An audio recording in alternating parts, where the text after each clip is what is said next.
where he discovered a passion for making furniture by hand. He and wife Christina opened up a little shop in Dragon Alley. They did well, then decided it was time to expand. They moved here to Yates Street and began selling fun, funky furnishings made by other folks. This is a purse hook.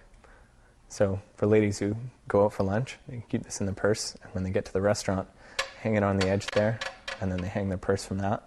They don't have to sit it on the floor or on the back of a chair. When someone loves a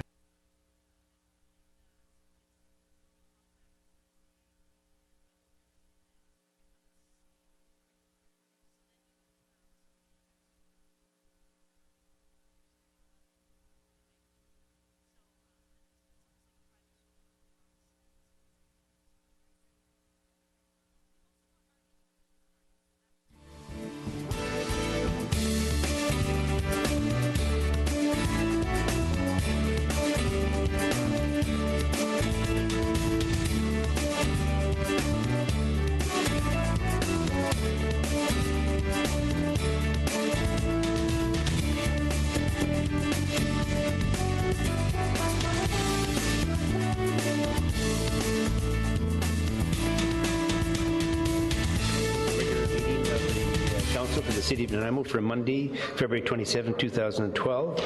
And Ms. Harrison, are there any late items, please? Thank you, Your Worship. Replace pages 1314, February 13th, 2012, Council minutes to correct typographical error. Delete delegation Ms. Jennifer O'Rourke from item 6A, delegations pertaining to the 2012 to 2016 financial plan. Add item 6B, delegations pertaining to agenda items Ms. Jennifer O'Rourke regarding item 12A, acquisition of Linley Valley West. Add item 6C, delegations pertaining to agenda items Mr. Matthew O'Donnell regarding item 12A, acquisition of Linley Valley West. Add item 6D, delegations pertaining to agenda items Ms. Edna Chadwick regarding item 12A, acquisition of Linley Valley West. Add item 7A, Mayor's Report, announcement regarding the City's strategic plan. Delete items 2 through 6 from item 11B, staff reports, property maintenance bylaw 1990, number 3704, for 520 Bradley Street, 711 Pine Street, 575 Terminal Avenue, 299 Wallace Street, and 67 Victoria Crescent. Delete item 11E, staff reports, structure removal order, 2310 Rosstown Road. Add item 13C, reconsideration of bylaws, revitalization tax exemption bylaw 2011, number 7143 for adoption. Thank you very much. Could we ask for an adoption of the agenda as amended? Second. All those in favor? Opposed? Carried. And the adoption of the minutes, please. Is that circulated? Moved and circulated. Moved. Seconder. All in favor? Opposed? Carried. We'll move into presentations, and the first presentation we have is Mr. Paul Hasselback to make a presentation by way of introduction as the Medical Health Officer for Central Vancouver Island. Welcome, sir. Your Worship and members of Council. It's a pleasure to be able to join you this evening for just a few minutes to talk a little bit. First of all, I have 3 objectives. One is to say hello, that I'm here. You've been without a medical health officer for about a year and a half, though I've been here for 6 months now. And it's nice to have my feet on the ground, and I've been out sort of knocking on a few doors just to get to know a few people. The second is to introduce you to a document which I know is in your package, which has a great deal of interesting information about the Nanaimo local health area. It's called the Profile, and I'll be speaking to that in terms of the comparison with data that come from neighbours as well as the rest of the province. And the third is to talk a little bit about the role of the medical health officer as it relates to local government and how that connection is, and I promise I'll do that in 10 minutes.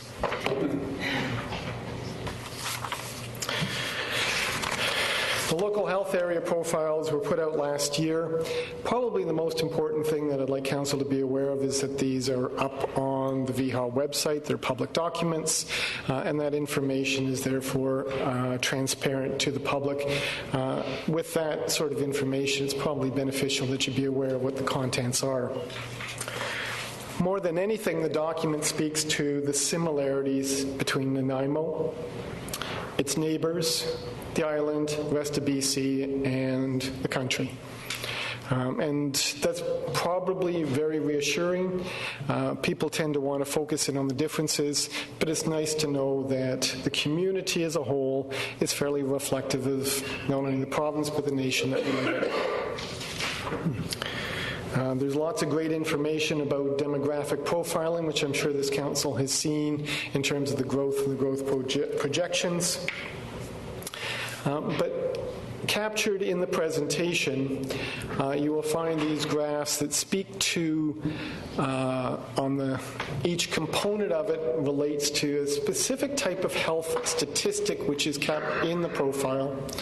The top of those lines in the lighter pinkish reflects the whole of the Vancouver Island Health Authority. The second line in the palish blue, BC.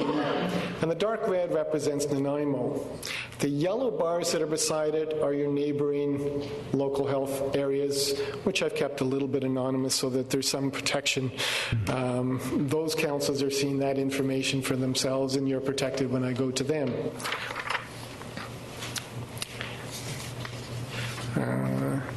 I'm not going to show all of these to you. They are there for your information to flag a few things. But I also would like to flag this one, which is the prevalence of chronic conditions and a comparison of the sorts of things that are found in a community. I was asked today, well, what's important? Well, the number one issue for most communities tend to be mental health issues. The second tend to be activities of daily living. In this case, a fairly high prevalence of hypertension right through the community, but then arthritis. And arthritis and mental health conditions don't bring people to hospital, but they certainly bring them to the attention of the healthcare system. One other slide in here that of note is a comparison between Nanaimo, the other LHAs, with the province on death rates. This is a way of putting information together so that we can take the finality and take away the impact of the health system and the impact of a variety of other components and just take a look at the finality of death and make a comparison. Where the number is close to 1, means that it is absolutely comparable. You will see for Nanaimo in the bright red that it fluctuates a little bit just below 1 and just above 1, but rarely does it extend to any great extent away from that, which again reflects that the health status in this community is fairly reflective of that of the rest of the island. There is an anomaly in here that I would bring to your attention, and it's one that I don't have a good explanation for you. This is looking at life expectancy as a reasonably good measure of health status overall. So for children who are being born or infants that are being born this year, what is the average length of time that they can expect to live? That's been growing and getting longer as populations become healthier. BC has one of the longest life expectancies in Canada and certainly one of the healthiest jurisdictions on the base of that. But throughout this 25-year time period that's being monitored in this graph, Nanaimo has remained about 6 months behind and not converging or not closing that gap. The good news, though, is that it continues to improve at the same rate as the rest of the province. I'm just going to skip over one of these and right on to the real meat of what I'd like to speak to, which speaks to that of the role of the medical health officer. And just as a way of introduction, this is probably more relevant to smaller communities, but VHA is a huge organization. about 18,000 employees spread out over the island, and that can be pretty daunting. At one point in time, local governments were very closely aligned with public health. Usually when I ask the question, how many of you remember union boards of health, there's always one smile, and I'm not seeing it right now. Oh yeah, there it is. It's not that far past in the memories of people when local government was intimately related to the provision of public health services, and the medical health officer was involved in that too. With the changes that have occurred, health authorities provide real bonuses in terms of integrated care, continuity of care, but at the same time, there is being a distancing from local government, which wasn't intentional. Other components of the health system have improved. There's now a push on the provincial basis again to try to redevelop some of those relationships. The challenge for local communities and governments is often that there are so many components of VHA, it's difficult to figure out at times who to speak to, how to speak to them, and why are they looking like they're doing the same thing. Probably a fair comment. Okay? And I think that's something that within VHA, greater communication and discussion is occurring, and certainly at a provincial level, there are the community consultations about Healthy Families BC, Healthy Communities. I recognize that none of you were able to get to those consultations that occurred in the last couple of weeks, but you will be hearing more about that. That's a provincial initiative, but it really puts an onus both on the health authority with local government to do what we've done so well for so long, and that is work together for the improvement of the jurisdictions that we're responsible for. And it's just another step on the stepping stone to improving the health of the populations. So what does the medical health officer do? Under the Public Health Act, it has very specific roles. And specific obligations which are assigned to the position that I'm currently in. So very much I'm often perceived as that regulatory component, sometimes not the best of friends to local government when we start getting into discussions on protecting the public's health by certain expectations, drinking water being one that I know this council is very intimately familiar with. But there is a flip side of that. And that is that we're often the ones out there advocating for the public's health and advocating to work with you on activities to improve health. As I usually tell councils, I may be your worst enemy one day, but I'll be your best friend the next day, and I have a very short memory. I'd rather you be your best friend. So please, when we're talking health issues, don't be afraid to come and ask what it is that I can do to help you. There are also obligations to local government under the Public Health Act. I've identified a few of them here. That includes when you find a problem, you can act upon it. You can ask me to take a look at it. Doesn't mean I have to do anything about it, but there is an obligation that in responding that we have an open dialogue that says, hey, we've got a problem, we'd like something done about it, and I have an obligation to respond to you. And you should feel free and comfortable to utilize that as a councillor through your administration. There's also a section of the Public Health Act which is under a fair bit of discussion. There's a discussion paper out there at this point in time where a liaison from a community should be identified to sort of engage in more intimate conversations about public health issues as they arise. Yeah, I'll come back to that. My slides got mixed up in here. There is the flip side of this, and that is what I call the non-regulatory role of the medical health officer. In essence, the medical health officer is your medical consultant on public health issues. You've done a phenomenal job in addressing some of the smoking issues in public places, and you're probably going to hear from myself and my colleagues a little bit more about that as we look collectively in the next little while about how to harmonize things. I've had several councils wanting to talk to me about smart meters. It seems to be the issue of the sort of year, and I'm happy to do that through communications. But those are the sorts of questions you should feel free to ask. I also can be of a benefit in trying to link together some of those diverse resources that are out there when and if you feel that there's a benefit of moving forward. A few other things that are listed up there, and I do stress the emergency planning and response, and I know you've got a great system in place at this point in time, and look forward to participating in that. This council has a solid record of acting on health issues, and I want to thank you for that. And I think you should be commended, and I'm not sure that you get the commendations to the extent that you really deserve, because I can put comparisons out to other councils. Same time, I'd like to say I'm looking forward to the opportunity of working with this council in particular on issues that are of a mutual nature, both those that you bring to me and those that I might bring to you. I do remind councils that there are things that I don't get too involved in. This council, it wouldn't be all that important because your autonomy and your status are such that there are other structures in place that allow for that. And with that, Your Worship, I'm more than happy to take any questions that you, members of council, may have, and I thank you for your time. Thank you, Doctor. Very interesting. First question we have is Councillor Johnstone. Thank you, Your Worship. Thank you, Dr. Hasselbeck. One of the most astounding facts that I see in your report is that our senior population, 75 plus, is going to grow by 83% by the year 2030 to over 16,000 people. I find that quite astounding, and I'm wondering how you come to that conclusion. The projections are actually part of a provincial document called People, and I think we're on People 35 right now.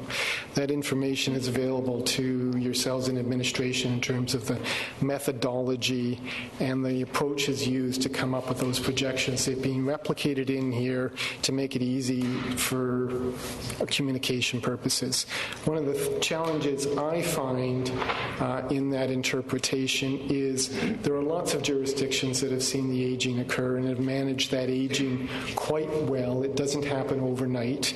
And there are other positive benefits that occur as that aging population also gets to that point. So planning for it is much more complex than saying we've got a certain amount of senior services at this point in time. We expect to see 83% more if we look out 20 years. I would suggest that you look more carefully at how that's going to occur and what are those implications. But it is the largest growing portion of the population.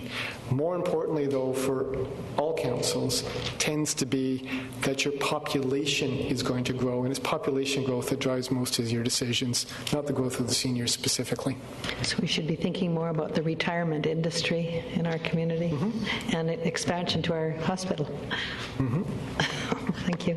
Yeah, I just think, Doctor, I was just going to comment that if just in the last few months, BMO Nesbitt Burns put out a report stating that 90% of the people retiring in Canada are planning to stay within Canada. Only 10% are going to leave. And fully 50% of those staying are suggesting they're going to retire on Vancouver Island, and they identified Victoria. So there could well be a big influx of retired people coming as well. So, Councillor Patchy. Thank you, Worship. Thank you, Dr. Hasselbeck, very much. I'm going to reverse that question, and I want to ask you in general terms, have we been your worst enemy or your best friend of late since you got here? What's the relationship between Viha and the municipality in your eyes? And through you, Mr. Your Worship, is I've hardly heard anything from Nanaimo since I came here. In many respects, that's neither a positive nor a negative. And I got to stress, it's not a negative. There haven't been significant problems that have come to my attention. At the same time, we haven't had much dialogue on how can we work together on some health improvement activities. That's because I know there's a lot going on.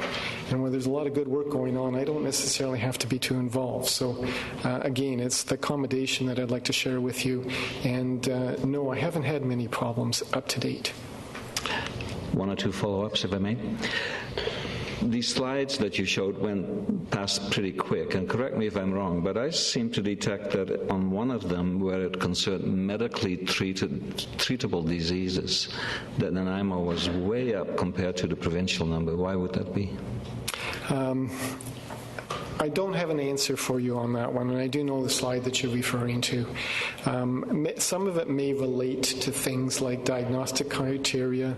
Some of it may relate to data analysis and data manipulation. There's a caution in these profiles, and that is that they were developed for all the LHAs based on existing information, that there are some data anomalies that may exist in them, that it's fine to look at a piece of data and say why, and no, I don't have a good explanation for you.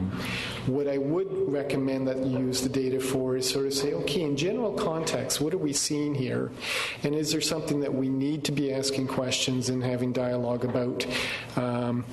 For example, are our children as healthy as children on the rest of the island? And I think that might be a legitimate broad area. Same thing about seniors.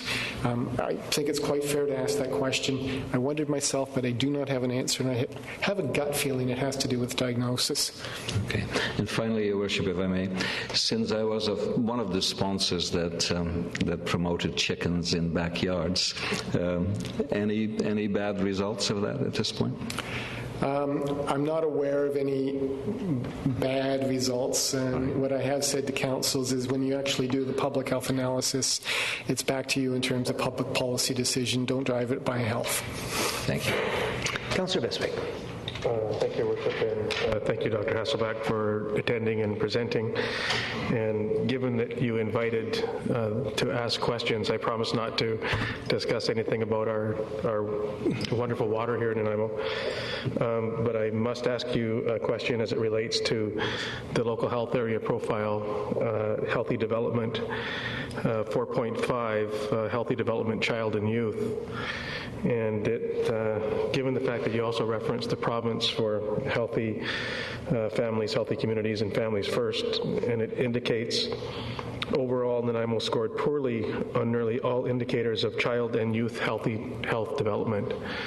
And so I asked you the question, how in your position as a medical health officer for Vancouver Island, how can you help us champion, advocate, to ensure that these statistics improve in our local area? Thank you, Councillor Bestwick, and I really appreciate the question, too. The profile has identified, and that's why I raised it, some issues relative to the development of children in the community. I don't have an answer, a black and white, that says that's the way to go. But my first question would be, what is occurring on a collaborative basis within the community to address the issues of children? And how has council engaged themselves in that conversation? There are some activities out there. Some of them have had struggles to provide a sustainability to it. What is that accountability back to you as a council, and what is your involvement in those activities? And if I could convince you to take a greater interest in the health of the children of this community, then I would retire very happily. May I ask a follow-up, Your Worship? So thank you. So when you make reference to our participation and role in a collaboration, which assumedly includes other stakeholders, school board, province, local membership, VHA, who champions that? Who brings the people together to say these statistics are worse than alarming? This needs to be addressed. Who champions this? Somebody from your organization to bring the community together, or somebody independent of any political organization? Who champions that? Yeah. Your Worship and members of council, I'd like to think that it's, first thing is we need a champion. I've come identifying, and it's not just me, this is a whole VHA report that says that there's an issue. I know that there are some staff members of VHA that try to champion. I know that there are some staff at the school district that are aware of these statistics and are trying to champion. I know that they come together. I know that the early childhood development community comes together. I have seen very functional child development committees that have been established under the Success for Six program and for the early childhood development. I can't say that I'd sit back and say any one particular individual becomes the champion who is most responsible. It will change when we all accept accountability, okay, myself included. And I'm not saying council is not doing that, but it is something that says, where is it on your priority? Where is it on your list of items that you're looking at? Is it high enough up there? Is it something that you should be looking at more carefully? Because your leadership really does dictate the social policy within this community. And child development is a social policy issue. Thank you. Councillor Kipp. Well, thank you. Thanks again. It's always nice to have statistics if we use them. I much appreciate the fact that the Health Authority has put these in front of us, because for me there's 3 topics on page 18 that are your key highlights. The economic well-being, which really impacts the social support and the healthy development of our children. And when you talk about the whole community, what else can you, and Councillor Bestwick kind of grabbed my question, what else can we do and how else can we be helped on economic well-being, social support, healthy development, or all of the stats? Because when I read that there are more female lone parent families in Nanaimo is way higher. When I look at the Nanaimo economic percentages, people on low income assistance, 7.9%. BC is 5.4 and VHA's, or sorry, 4.5 and VHA's 5.4. So we're almost double the BC standard for low income. So we need help from the governments at all levels to do this, to pull this together and champions. And I think our council does champion a lot. But to me, an easy way to fix this is parks and places and things for kids to do, and move them and help them and educate them. And maybe you can squeeze some more money out of your government for education too. But I think it's hugely important. I appreciate the statistics, and I know from the regional hospital district at the region, at the RDN, we've pushed in the last years in Nanaimo for the psychiatric intensive care, the psychiatric extended care, the new emergency ward that was way overblown, like just at the seams with people. So we've done a lot in Nanaimo, but will this help our statistics, those facilities? That's a question to be asked in 5 years to look back and answer did it make a difference? If we take a look at what actually makes the health of a population, health services contribute, depending on who you speak to, anywhere between 20 and 40% of that benefit. That means that most of the decisions that affect the well-being of a population are occurring in structures that are not associated with the health system. That includes local government, not all just local government, includes provincial governments as well. The caution that I give to council is where you have so many statistics put together, and one of my reasons for brushing over them very quickly on purpose is that there is a lot of information in there. It's easy to pick and choose the data which is relevant to a particular position.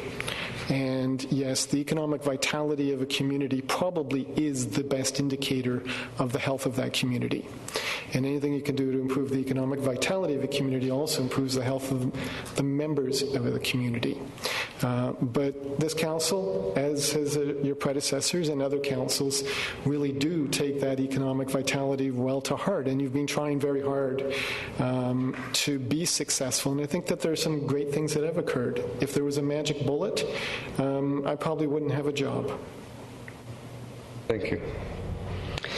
Well, thank you very much, Dr. Hasselbeck. I think that covers all the questions I have before me. Very, very interesting presentation. Thank you for your time, sir. And thank you, Your Worship, and members of the council. Have a good evening. Thank you. The next presentation will be Ms. Susan Clift, who is the Director of Engineering and Public Works for the City of Nanaimo, to give a presentation on Bone Road and the Quarterway Bridge Improvement Project. And we might have do we have an overhead with it too, or a video? That maybe not. Here we go. All right, thank you. Your Worship, members of Council, I'm here tonight to give you an update on the Bone Road Improvement Project and the Quarterway Bridge Project. We've had a winter hiatus on the project, and we are starting up very, very shortly, and we thought it was timely to come to you with what you can expect for this year, and on terms of the schedule and the scope of the work. It's been a multi-year project. You've had to put up with congestion and disruption, and this is the final stretch. This is it. We will be finished this year, and you'll have a project to be absolutely proud of. I'm going to be co-presenting this with Jan Mongard. He is the project manager for this project and has been working very hard on it and been very successful. I'm going to change the slide. All right. Bowen Road has a very long history with the city of Nanaimo and is very much part of Nanaimo's well-being. It links the waterfront with, or originally it linked the waterfront with the Wellington Mine, and this is a map from 1948, but obviously that link was there very much before that. It has a different function today, but it is still very vital in our road network, and it still functions as an important link to the downtown from outer Nanaimo. The road function changed when the Parkway was built, but we certainly know now from that the road volumes have definitely gone back up to where they were before the Parkway was built. The improvement project for this area was initiated because the 1939 bridge had reached the end of its service life. It absolutely needed to be replaced. It was 65 years old. As part of visioning what we would like for the next 65 years to look like for this stretch of road, there was a number of things that we had to think about. What did we want to see here? And we put together a scope, and you, Council, made those decisions before proceeding with the project. So I'm going to talk briefly about the scope, and Jan is going to talk about on the ground what you can expect in the next few months. The original budget for this project was $13.1 million. Through reductions in contingency, and now knowing our pricing much closer than we did at the original budgeting stage, we now know the final cost will be much closer to 11.1. We are absolutely on budget, and we are on time. So I think you already know what has been included in this project, a huge upgrade on the roadworks. So that includes a widening, traffic signals, a large amount of landscaping. It'll be a hugely improved thoroughfare for pedestrians, and in terms of an experience for pedestrians, and there's a sports field that has been greatly improved, as well as the bridge being upgraded. This map shows the scope of the project in terms of its area that's covered, and there are two colors here, and the red is what has already been completed, and the green is what is yet to come. Here is roughly the schedule in the next few weeks, and I'm not going to go through this list in detail, but Jan is going to go through the next few slides to talk about the different stages and what you can expect in the scope and what you can expect in terms of changes to traffic patterns and general movement. Thanks, Jan. Thank you, Susan. Mayor, Council, good evening. On this schedule, you will note that completion is October 31st, so the work remaining will take place between now and October 31st. Peak activity will be around July, August, and that will happen around the bridge construction. That's the main component remaining on the project. We are practically done with pipes in the ground. All of the improvements around the utilities are completed. We'll move on to the first segment of the work. Just a bit of orientation on this diagram. This is representation of all of the project length. all of 800 meters located from east to west. In the middle of the picture, the blue Millstone River meanders through the park on its way to the canyon, where the fishery improvement took place couple of years ago. On the left side of the project, the red limit reaches to Kasper's Way. Followed to the right is Pride Avenue. Pride Avenue actually is aligned in a north-south orientation. Therefore, on a project, we refer to the west side and east side. Bridge, Quarterway Bridge, located immediately in the center of the picture. Buttertops Drive to the right of the Millstone River Bridge, and the green limit on the right-hand side of the picture touches in the park entrance. First segment in a little balloon is a new grade associated with the new elevated Bowen Road. This is the situation on the ground as of today. This happens immediately in front of the Bowen Westfield. On the right-hand side of the picture is the gravel in near finished grade awaiting pavement. Left-hand side is the old Bowen Road as we know it today. Paving is expected in the first week of March. I had a date for next week. We are second in production when the plant, Hub City plant, restarts after the winter shutdown. Moving along to next segment of the work. This represents the Old Bowen Road section between Pride Avenue and Quarterway Bridge. This section of the Old Bowen Road becomes a service road with access to businesses located along this stretch. This is a view on the ground. This is as if we were looking west towards the Pride Avenue. So I'm standing next to the pub, Quarterway Pub, to take this picture. Work on the left-hand side in this view is the old sidewalk and curb and gutter that will be replaced by new. On the right-hand side, work in progress is landscaping and irrigation at this point.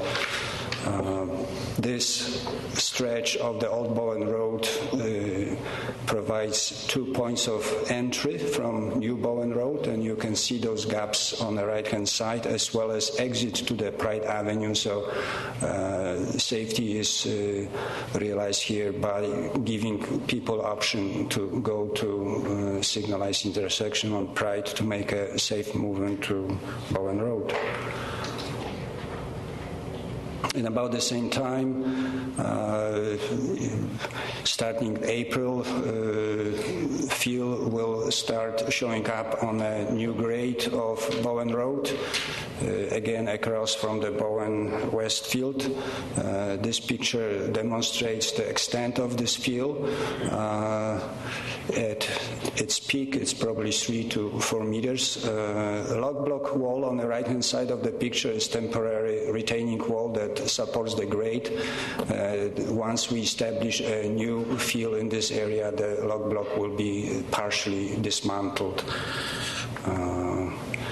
Next segment is in the center of the picture and relates to the Quarterway Bridge. Starting in May, we will undertake demolition of the bridge. This is 1939 bridge. Primary is steel girders and concrete deck. The solution on the demolition is to cut it into pieces, namely 4 pieces, and using large crane like a 100-tonner to take them off the footing. I hope to have it done in May prior to June 15 fisheries window, when we are allowed to deal with the river flow. and follow with excavation of the new abutment footings and setting up the footings. This is more challenging bridge that next year by comparison last year. The last year bridge was realized in a virgin ground immediately north of existing bridge without any interference with the structure of the 1939. This year the challenge is to pull this old bridge out of the location, and the footprint of the abutments foundation on the new bridge calls for the larger footprint as well as deeper. So that means more excavation and more excavation in a rock. But the fissure window remains the same. I expect erection of the deck to take place in August, followed by the certain membranes and sidewalks and pavement to the finished grade in September-October timeframe. Just another shot of the section to be filled, this time looking eastbound, again extent of the fill demonstrated by the log block. This is general setting for the bridge. Bridges immediately adjacent to the two private properties. We are working with the Quarterway pub owner and the Strata complex on the other side of the river. We acquired the working easement for the access of the excavation for the foundation, which will in part take place on those properties. But all of the staging of the excavation, demolition excavation, and bringing components of a new bridge will likely take place from this position and across on the other side. We are in discussion constantly with the pub owner to accommodate deliveries, customer moving in and out as part of the everyday job. This is a general view of the 1939 bridge, and behind it, elevated deck of the new bridge. The new bridge is sitting 1.2 meter higher than the original bridge.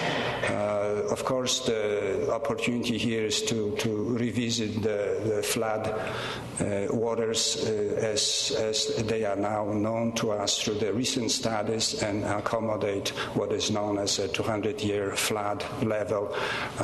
Bridge's orifice is a restriction on the flow. You can imagine that any obstruction that it's not going to meet the flood water going to result in ponding or building up the river level upstream. Just to give you the sense of scale, original span is 12 meters, new span is 18 meters, and it's 1.2 meter higher than bridge behind. I just calculated this afternoon that cross-section area under the bridge is going to increase 80%. That's the magnitude of flow provision under the bridge. This picture demonstrates immediate combination and configuration of the left-hand side is a new bridge abutment with rebar that will connect to abutment of this year bridge, and the last girder of the last year bridge is sitting high, awaiting next section.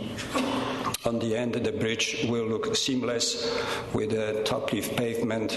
You will not notice any joint. It will be 5 lanes, the 5th lane being left turn to the businesses.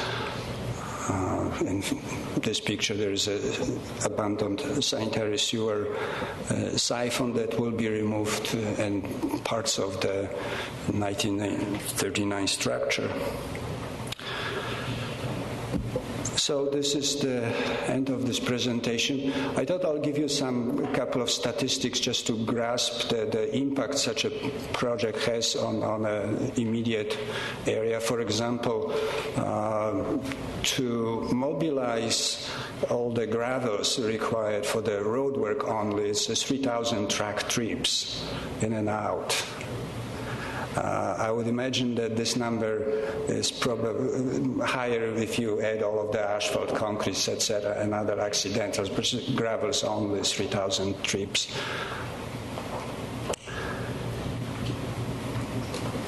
Okay, so we have some questions. Thank you, Jan. Very interesting, and I think it's going to be, it's a major project, one of the largest ones we've done in quite some time. First question, we have Councillor Kipp. Thank you. Thank you very much. It's a huge project. Have we started the next stretch of the road through the park? When will we know what the cost of the next stretch? Are you going to still be around? Are you referring to the stretch as going to the Pine Street? Yes. Well, it's beyond my immediate knowledge. I hope soon, because, what is being done is the bottleneck is moved. My only concern is that I haven't even seen a bottleneck during construction, so hopefully it'll facilitate traffic in the future. Thank you. Councillor Batchy. Thank you, Worship. Thank you, Mr. Mongard. That's a really good update, and I appreciate the effort that's gone into it. I have one observation and two questions, if I may, Your Worship. The first one is, when this project was started, there was a problem with people speeding by in a 30-kilometer zone, and some very effective signage, hopefully, was put in place, like the ones that say, don't speed, my daddy works here. Has that paid off? That's correct. That was brought up from the mainland. Idea was adopted, imported from the mainland, where larger companies found it to be effective. It's a so-called slow-down program, and reflects on people actually working on site, and the pictures that you see posted of actual workers on a site. Good. Now, I want to tell you about my experience this morning at Bowen and Pride. I was driving towards downtown, and I had to stop for the stoplight, and I was the first in line, and there's 3 lanes, 2 that go straight ahead and 1 where you can turn left onto Bush, I think it is. On the other side of the intersection was a sign that indicated that there was going to be a narrowing of lanes. There was going to be 1 lane, with only 25 meters for me to react once I was through the intersection. And that wasn't enough notice. Is there any change that can be made with that? It just didn't absolutely. seem right. We can always do better with everything we do. When I drive through the project, I notice that people, regulars, I would say, tend to line up in single line and single fly through the intersection. There's also signage ahead of the intersection indicating narrow road ahead. But I appreciate your situation when there's a little bit of a jamming at the narrow point. We can look and improve the signage there to give more presence for that aspect. Thank you. Final question, Your Worship, if I may. The height of this bridge was done with a 200-year floodplain in mind, if I remember correctly. Correct. Does that refer to right under the deck of the bridge?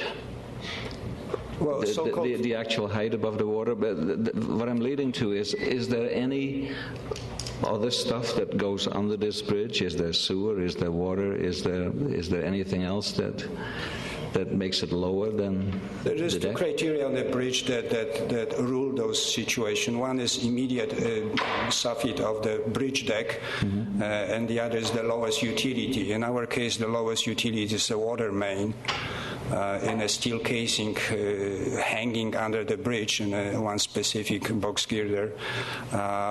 Typically, the design considers a so-called freeboard. Freeboard is the elevation or distance between 200-year elevation and the obstruction. So freeboard on this project is about 1 meter from the flood elevation to the underside of the water main, and it's about 1.5 meter to the underside of the deck. Thank you very much. Welcome. Mr. Barnagard, just a question. You know, you must drive that at least once, or probably quite a bit more often than that each day. Have you experienced a problem that Councillor Patchy had about trying to find the merging lane? Has that been a problem for you? I'm just wondering whether, it was the speed that you were driving and the speed that Councillor Patchy was driving that may have been the difference. Next question is it's a rhetorical question. Councillor Anderson, go ahead. Thank you, Mr. Chair. Thank you for your presentation. I just wanted some clarification as to the length of this project. So does it continue from Pride Avenue through to Wagasai Avenue up to and including Pine Street and Wall Street? So it'll be 4 lanes of traffic, is that correct? Or Well, historically, Bowen Road was 2-lane when I came to town 20 years ago, and then over the 2 decades, it was 4 lanes starting from the Tom Harris end of the Bowen Road, and every few years the city took a section under the 4-laning segment that I'm working now was waiting for about 10 years since the parkway was constructed.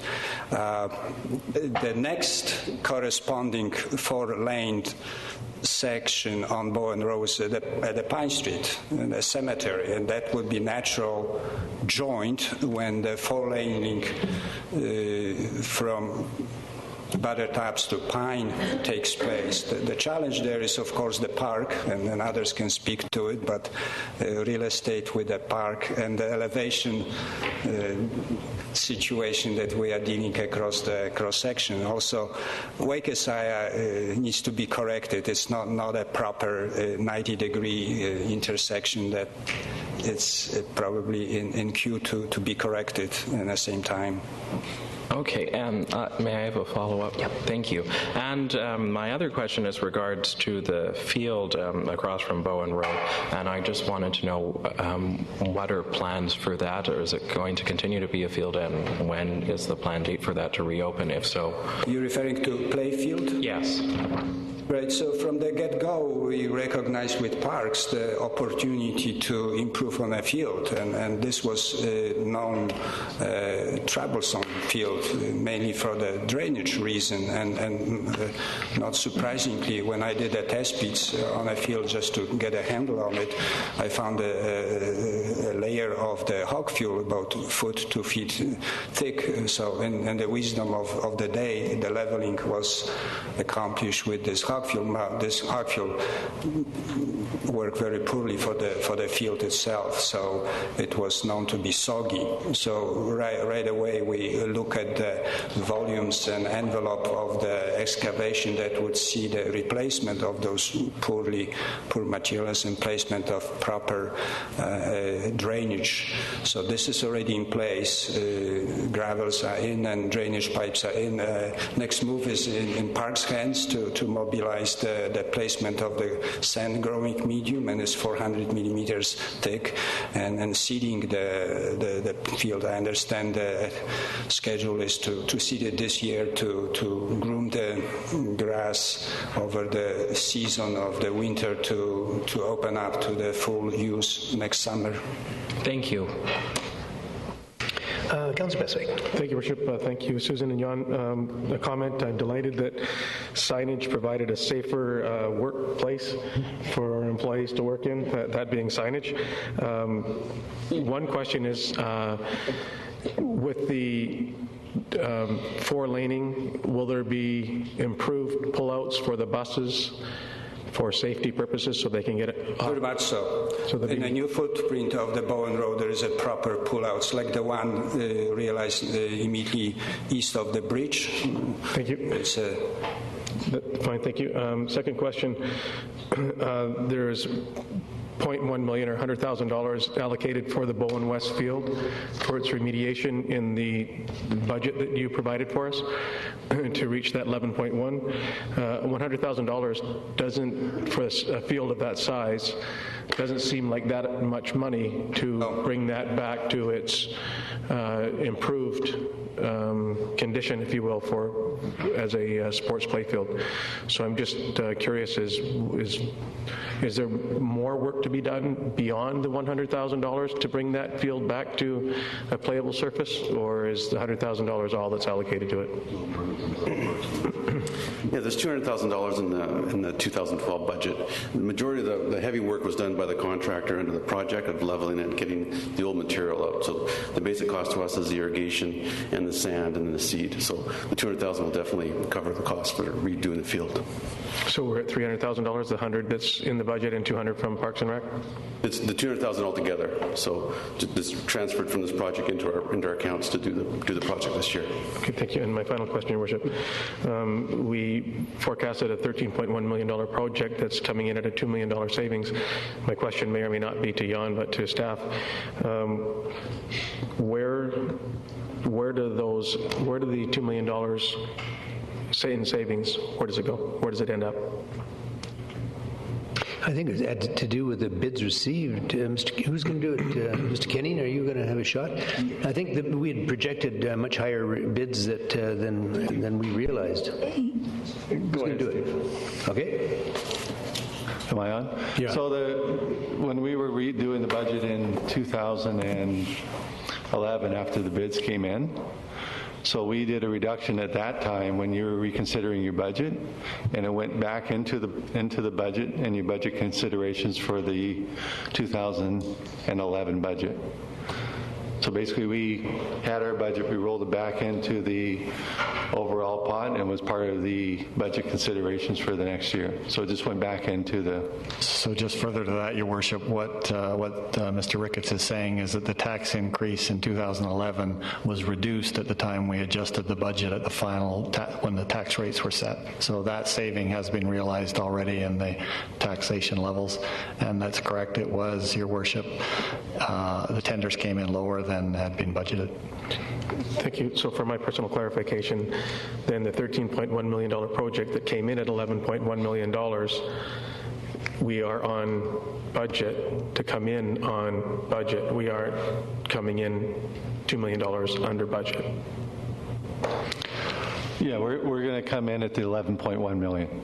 Thank you. Which is $2 million less than we originally thought, but is equal to what we projected after the tenders came in. Thank you. Councillor Brennan. Thank you, Your Worship. I'm interested in the economic impact of municipal public works. So can you say how many jobs we've created thus far through this project?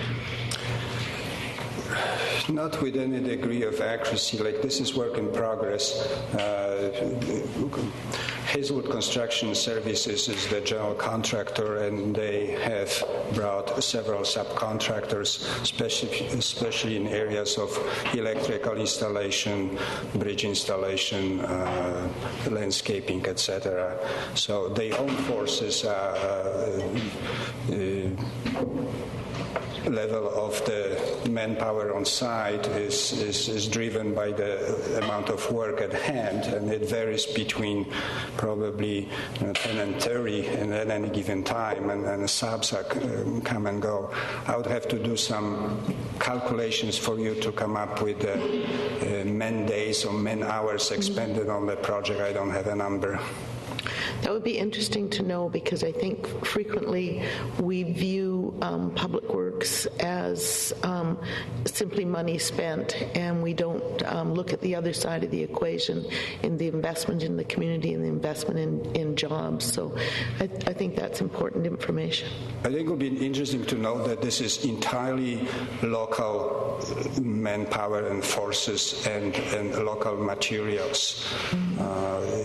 All of the gravels, all the concretes and asphalt are brought in from within the city or not far away, and the labor force is entirely localized. So this is very much community project in that sense. Excellent news. Thank you. Good point. Councillor Johnstone. Thank you, Your Worship. Councillor Anderson did ask one of my questions, but I just wanted to say, Jan, that we've had very good reply or remarks from people on the opposite side of Bowen Road that are now going to be able to access Bowen West Park by a controlled intersection. So that's good news. Before they were very risky running across the street with their dogs, and now that's great. I think that's was one of the biggest challenge for me to move the intersection footprint from one place to the other. My approach was one pole at a time. It's very good move, and made many people happy. So thank you, Mr. Marquardt. I think this is the last question, and it's just I was trying to figure out how you're going to access the two apartments, which would be, I guess, east towards Nanaimo, if you wish, from the bridge abutment. And are you still going to have the turnoff right off this main road, off Bowen, or Madrona Apartments on the corner of Bowen and Buttertubs Drive? In part, they access through the Buttertubs Drive, and they will have benefit of the full signalized intersection. There's also two drivers, I guess, for the higher up apartments that will still access. No status change there. They will be into the utilizing same driveways as of today. Well, and I'm just wondering about access and egress. Will it be right turn only when you're exiting? I would imagine the safest would be right in, right out. Yeah, okay. Good, fine, thank you very much. I think that's all the questions, appreciate it. Good information. The next item is 6A, delegations pertaining to the 2012-2016 financial plans. And seeing none, we'll move in. Gord Fuller, 604 Nichols Street. Thought I'd give other people a chance, but I see no one is speaking to it. Just wanted to talk with regards to the addition of hiring a communication manager. So much was said over the last election about transparency and openness, and now we find we've had a week to digest the fact that we're going to hire communication manager. Not so much transparency and openness, and not much time for anybody to prepare anything to say on this matter. In the past, I don't think I agreed with our former mayor, Mr. Gary Corpin, on many things, but I read a very wonderful letter from him in the paper over the weekend that I thought summed it up quite clearly. Rather than I think what we will actually be doing if we hire this person is we will be closing the door on transparency and openness. We will be funneling information through one person as opposed to having paid staff who are experts in their fields, and I consider them experts because if I want to know something, I will talk to staff about it that are perfectly able to communicate. There's so many easy things you could do with $140,000 that would accomplish more than hiring someone to spout propaganda or spin. One example, and I'm going to give you this stuff for free, it's not going to cost you. Late items get added to the agenda. That gives no one time to prepare. Like we see that you've added item 13A, reconsider bylaws, revitalization tax exemption. Well, that gets added today. I find out about it. I'm at work. I get home. I find out about it when I come here and read the agenda. Had it been on 2 weeks from now, I might have been able to say something. Had it been at Finance Policy Committee of the Whole, might have been able to say something to it. Finance Policy Committee of the Whole. You want openness and transparency? Videotape the meetings like we do these. Show them to the public, because the public doesn't know, and most of the public cannot get to the Finance Policy Committee of the Whole because they're either working or just heading home from work. Simple little things. more open houses when you have the open house meetings.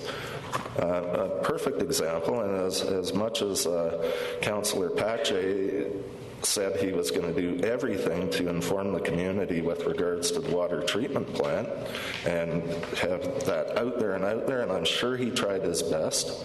We had one open house about that.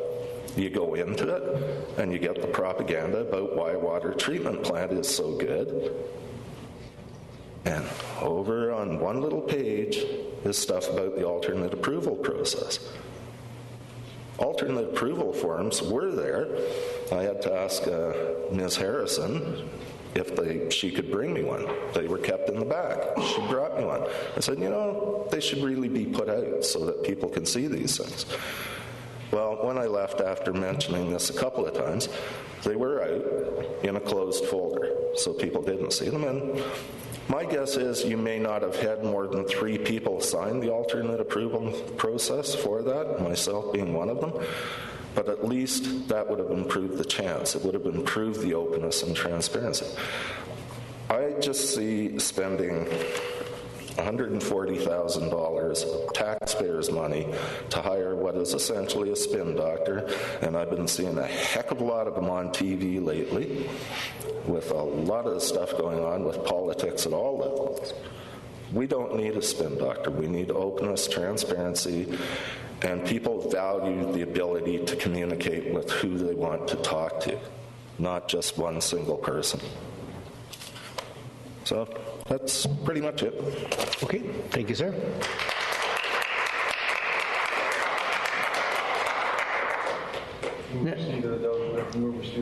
Well, I was going to say, if there's anyone else who wants to deal with delegations pertaining to the 2012-2016 financial plan, and if there are none, we can then move into the next delegation.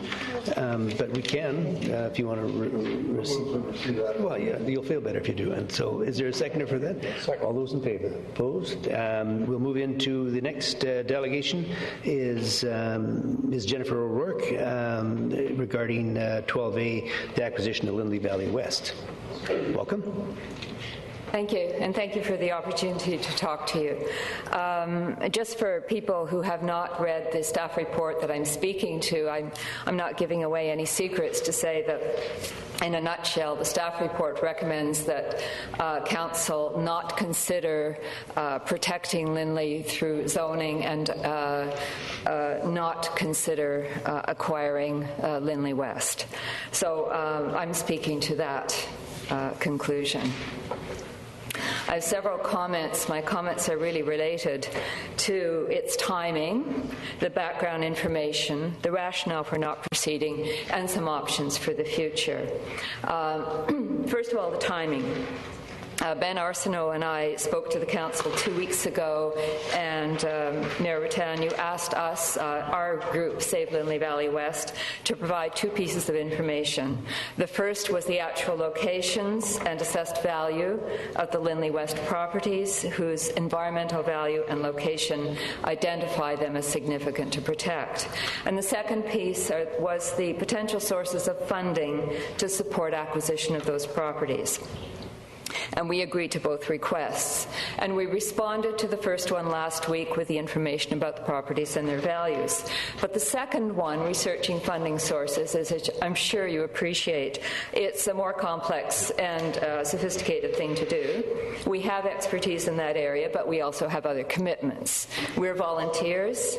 We're working for the protection of Lindley West for the public good. We have no vested interests in this issue, personal gain or anything like that.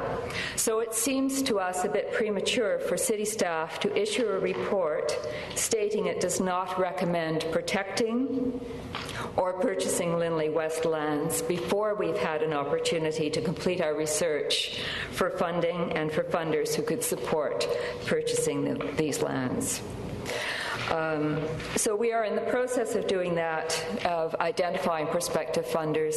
We expect to be able to report to you in Council by the March 12th meeting. A second point about timing, and this is going back a bit and it's in the background information, the staff report refers to an in-camera meeting of August the 8th, 2011. again, in which Council passed a resolution not to pursue purchasing Lindley West lands. Now, what's interesting to us is that meeting took place about 3 weeks after we began organizing and talking about protecting Lindley West. And on one hand, it might seem we would be flattered by this very budding initiative at the time being taken so seriously as to warrant a council resolution. But also, we might wonder why there was such haste in this effort to nip us in the bud, and to nip in the bud any idea of protecting Lindley West. This haste to quash a citizen initiative towards a public good doesn't really indicate a welcoming attitude towards our participation in the future of the city. A bit about background information. It would be helpful to know what environmental principles guided the priorities for acquiring parkland, which are listed in the report. They're not stated in the report, and they are not evident in the 2005 Parks Master Plan. However, Lindley West fits into two priorities, which are acquiring woodlands with extensive natural areas and with the goal to consolidate acquisitions. Since acquiring Lindley West provides a continuous habitat with the currently protected areas of Lindley Valley and ensures greater viability for the wetlands and the protected species. The report lists 6 properties that Nanaimo has acquired for public park use over the past 15 years.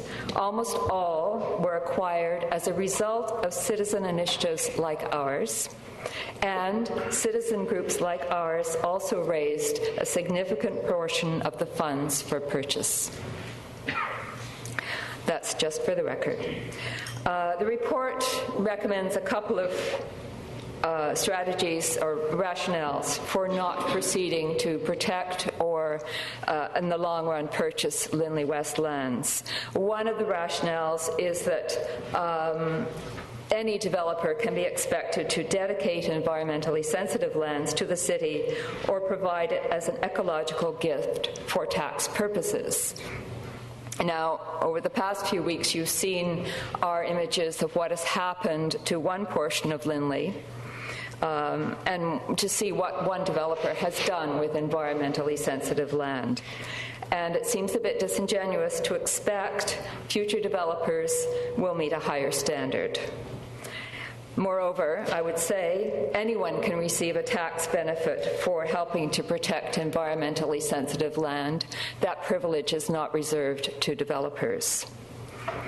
The option of requesting donations from foundations and the general public might give the city more certainty that the land would actually be protected.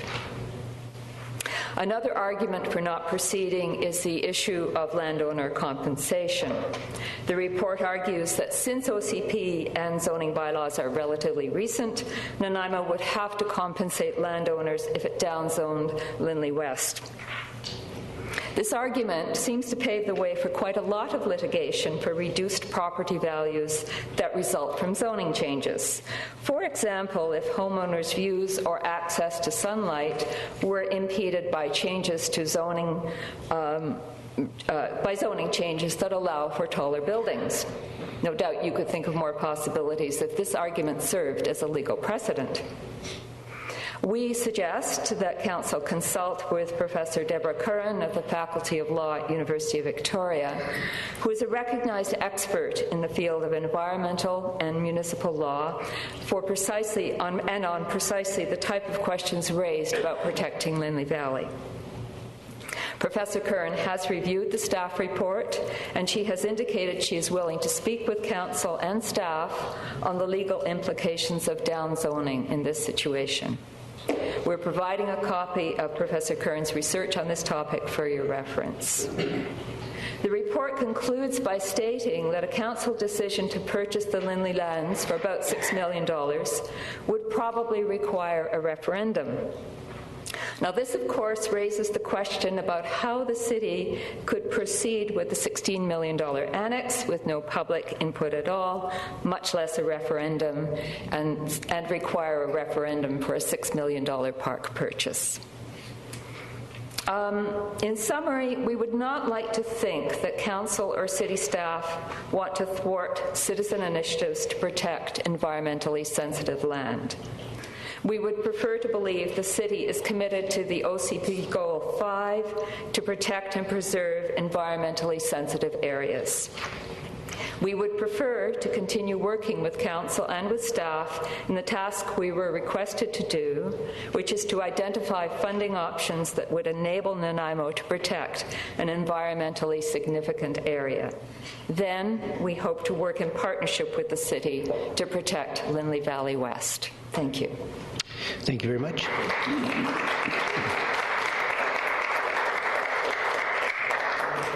I see no questions from council on this one. I might just make the one observation that the one concern we had about downzoning is we did get an opinion from our own solicitor, and the firm had cautioned us. It wasn't a definitive thing, but cautioned us that if we did attempt, as these contact you have in Victoria, the University of Victoria had suggested, that we would open ourselves to potential litigation if it was for the sole purpose of downvaluing the land, which we would then try to acquire from ourselves, if that's what this park would be.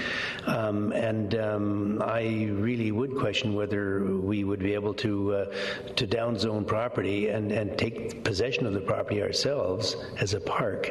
I think it would open a huge floodgate of litigation from every developer, and I think also the concern we have is the confidence that new developers and current developers would have in Nanaimo if they saw that this possibility was there, that we could at any time downzone and take possession of the property. I'm not a lawyer, but I really do think that we would have some very serious challenges in court if we did proceed in that manner.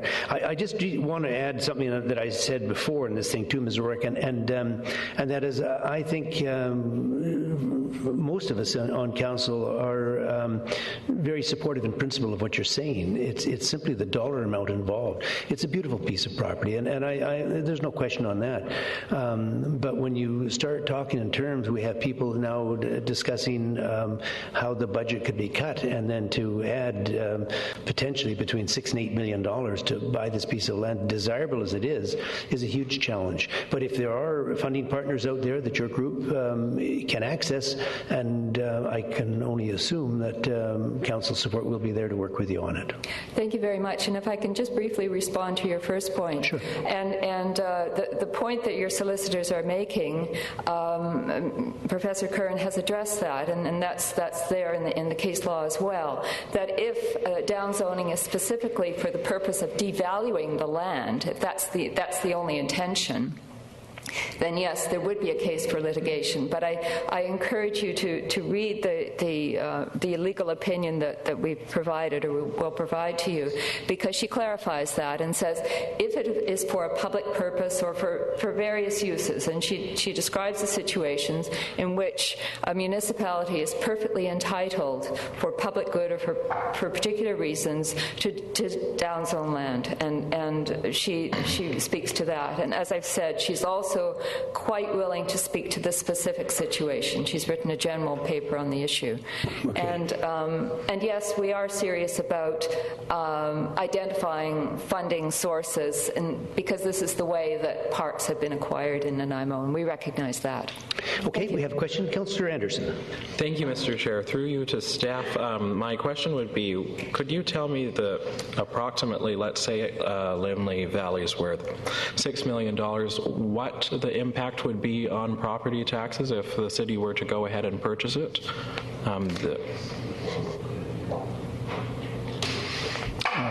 Well, Your Worship, it would depend on how it was financed. If it was financed over 20 years, the amount would be relatively low. However, that's where the assent of the electors would be required. If it was financed for only 5 years, you may not need a assent of electors, but the impact would be quite significant, probably in the range of 1% or 2% a year tax increase. And if it was paid in a lump sum, it would be an increase in the 8 to 10% range. Thank you. Now that's making a lot of assumptions about the price, and what we're quoting here is the assessed values. No research has been done on what the actual owners would be prepared to sell for. Thank you. Okay, Councillor Brennan. Thank you, Your Worship. This is the question for staff.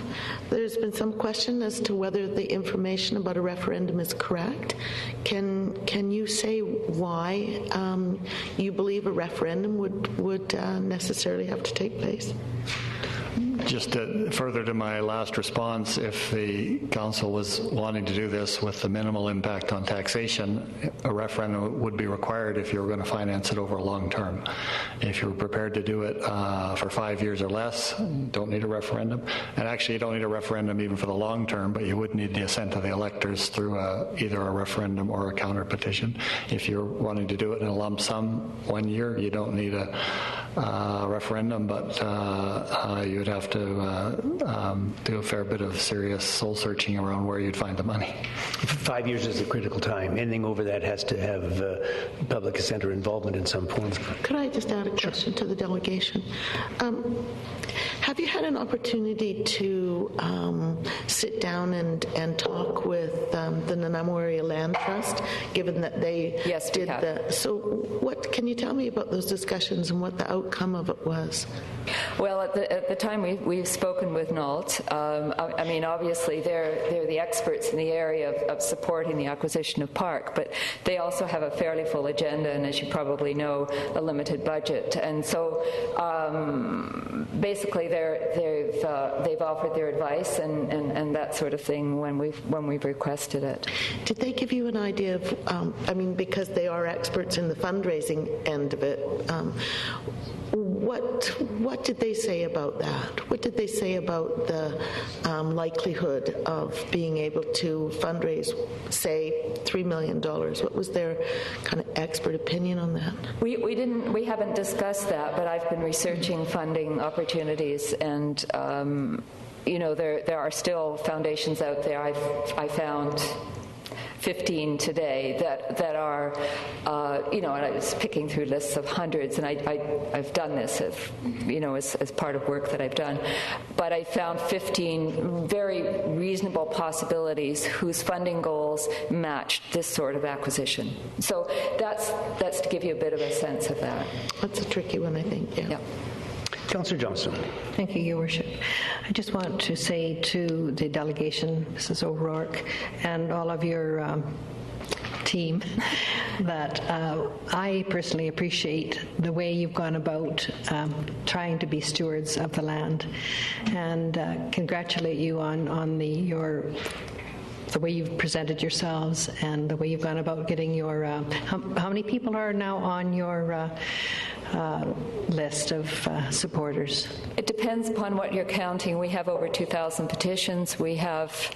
Somebody else watches Facebook, but I'm afraid I don't, so, And then just in answer to your other question, I think the reason we proceeded the way we did, which you said was quite hasty, we as a council didn't want to give you any false hope in the fact that we did not have, or nor have we budgeted $6.6 million for the purchase of that land.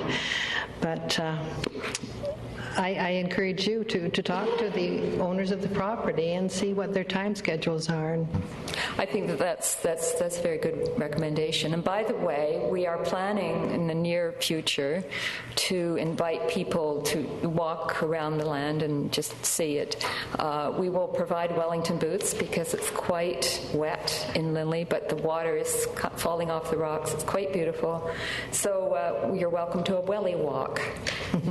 I've had your welly walk and I enjoyed it, but I'll have another. Okay.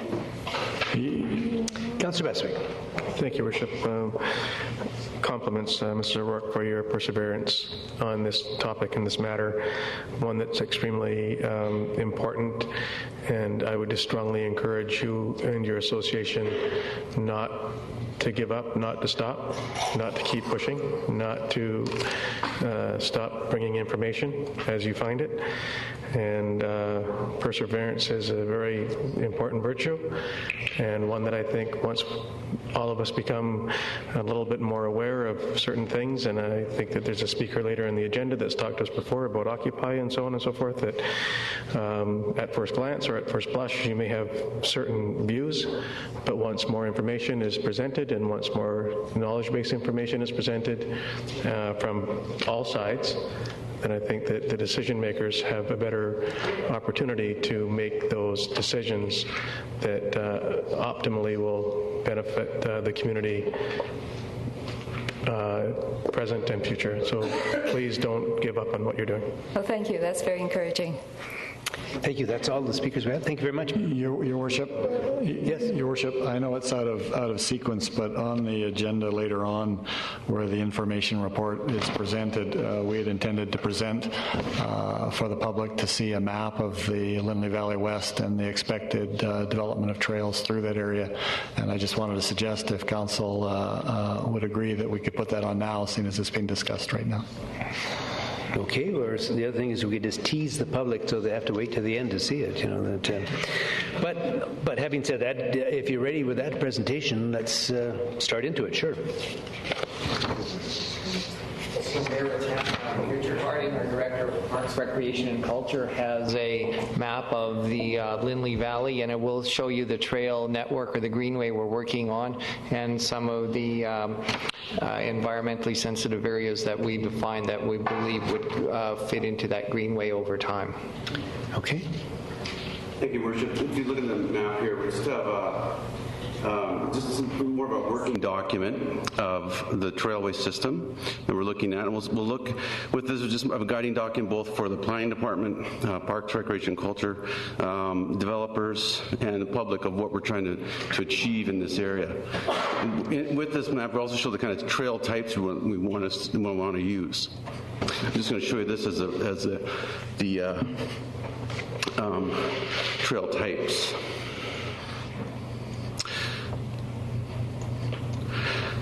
Starting from the DL56 area, sorry, I was trying to work this out here. Starting from the DL56 area, the trailway system through here, council and the public may know we're working with the Crown right now and working on formalizing some of the trail system through DL56. Tom, I don't know if you have anything to mention on that. You might just clarify that that's provincial land. That is. So that's a trail system there. Everyone knows about the Lindley Valley, Cod Lake Park. The overall plan here, if you look at the whole system, I guess I'll scan back here, but give everybody the whole system, what people consider as the Lindley Valley. Depending on how you view it, the Lindley Valley basically goes from Hammond Bay Road in the west, or sorry, the east, all the way through DL56, Lindley Valley, Cod Lake Park. The pink area is two of the private properties that are in question. And then the final private property that's currently under development, and that ends what's considered the Lindley Valley area in the west. If we start then from the west of some of our trail planning and park planning, this is the park acquisition as it is now with the development that's currently underway. This shows the area that would be secured through the environmental areas, plus some of the trail development here. This one is quite not right here, so again, this is more of a planning guiding document. This trail actually goes around this way a bit, but this area now is secured through the development as park. This trail here is more natural. As you notice through the whole system that we're planned for here, it's a combination of the natural type of trails with the hard surface type of trails. Based on the official community plan, this is the type of, when given the current land use, this is what we think if this development here goes, and this is the area that Ms. O'Rourke is mentioning quite a bit, as well as this area here, which is that has currently been under development. If this development continues as a single-family subdivision with some other possible uses because of the steep slopes, this is the type of trail system we see that would go around the existing wetland. This would then be either gifted or part of a park dedication. The natural trails would be around here, possibly hard surface trails adjacent to the road development as it occurs through the site. As you see, as we go further east now back towards Lindley Valley Park, the wetland area isn't as significant or as much, and the trail system would then continue along the road system, with other trails going off and linking to other areas. As we continue to go back towards Lindley Valley called Lake Park, you'll notice our Lost Lake Park system up here, looking at trail connections both from this park system, this development of land here. Again, this trail system here would be more hard surface that provides that multi-purpose type of trail through the road system, and then more of the natural trail system here linking into Lindley Valley called Lake Park. When we look back at the trail standards we look at would be similar to what is that Lindley Valley called Lake, more of that natural type of area, type of trail system. And then again, DL 56 continuing in. Right now, as mentioned, this is Crown land. Council has a policy, has a historic policy of the utilization of this land as park for park purposes. Right now, we're trying to formalize with the province of upgrading this main trail to be more consistent with the standards that people use with Lindley Valley or other parks trails. Basically with the province, we've identified upgrading this trail system here with one more main trail system off of the DL 56. And as we continue to go east, that would be similar to as this property develops, and as you'll notice, some of the trail work that has been and park dedication has been acquired as I believe it's called the old Miller Farm was developed, and now we're down Hammond Bay Road. I'll zoom out again if there's any questions from council on that system. Councillor Johnston. Thank you, Your Worship. Can you, with your pointer, identify for me the pond area, Richard? There's two or three pond areas, and this map may not show all of them. What Ms. O'Rourke is mentioning particularly is these are the pond areas that are currently being underdeveloped. It's just 5300 Rutherford Road. The other continuation of the wetland system goes into this property adjacent, and you'll notice that basically around the red line, which would be a natural trail, you'll notice under there's some blue highlights. That's generally the wetland area is identified. Thank you. And this is a continuation of what you think is Caudle Creek going through all the way to Caudle Lake. Okay, we have a question. Councillor Anderson. Thank you, Mr. Chair. Could you also point with your pointer to the area in which the cliffs would be in Lindley Valley? Yeah, so as you notice on the, actually I should have shown that on the table of contents. As you'll notice as we zoom in, you'll see the contours. Those are 5-meter contours. So every meter, every line you see there, it raises up 5 meters. So as you'll notice, as you go into, say, this area here, very steep slopes. This shows very steep. This is actually the towers right there. If you kind of orientate yourself, that's the cell towers on top of there in those very steep contours. And so steep there, and then get steep again over along this area here. May I have a follow-up? Yeah. Thank you. So all of this area in which you've talked about the cliffs and the elevations and so on, these are not protected areas then? Or? Actually, I'll turn this over to Ted Swaby, who can talk a little bit about the steep slope aspects. I don't know if Ted, if you have any mention on what steep slope guidelines would be on these. Your Worship, certainly with the development of any of these lands, we attempt to negotiate that they stay out of the environmentally sensitive areas. The trade-off for that is that we try and get the densities into the flat, more easily developed areas in a form of development that's not the traditional single-family dwelling. So we do attempt to do that. Some of the slopes would be too steep to develop, period, but we would look at this on an individual basis when the development application comes through. Great. Thank you very much. Councillor McKay. Thank you, Your Worship. Through to staff, all of the areas in the pink there, with all of these plans relative to the trailways and so on, have all of the landowners seen this? I'm not sure if they all have seen it, and we know that the engineers working on this property have seen this. And of course, we created this just before this property came in, so we'd have a little bit of a guideline. Again, Councillor McKay, this is a guidelines for leading some planning discussions. They can always change, but we want to have something in place so people would know what we were looking for in regards to trail system and some park dedication as things did develop. Thank you. Okay, I see no further questions. Thank you very much. Just for clarification, now, Ms. Harrison, so that is going to complete 12A when we get to that, or are we to reintroduce? Where's Mr. Hickey? Would that cover your report, Mr. Hickey, or do you want to have another go when we get up to 12A?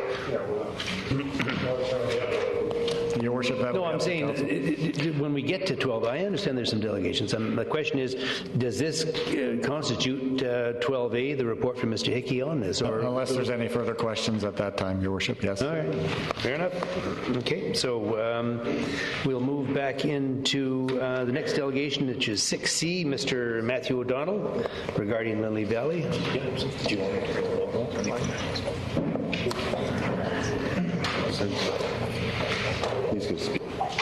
Welcome. Hi there.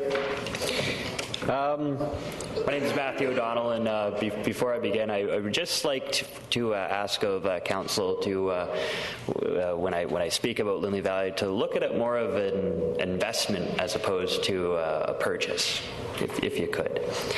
So again, my name is Matthew O'Donnell, and I'm a proud resident of Nanaimo. I'm here to speak to Council tonight about the possibility of the City of Nanaimo purchasing a part of Lindley Valley West for the purpose of its protection, as well as the official transformation of the land into not only a city park, but the most beautiful park in our city. There are multiple benefits to the city designating Lindley Valley West into a park, from ecological to recreational to economical, and also in creating a lasting legacy for the City of Nanaimo that this council can be a part of. Let's look at these benefits briefly, piece by piece. The ecological benefit of Lindley Valley should go without saying.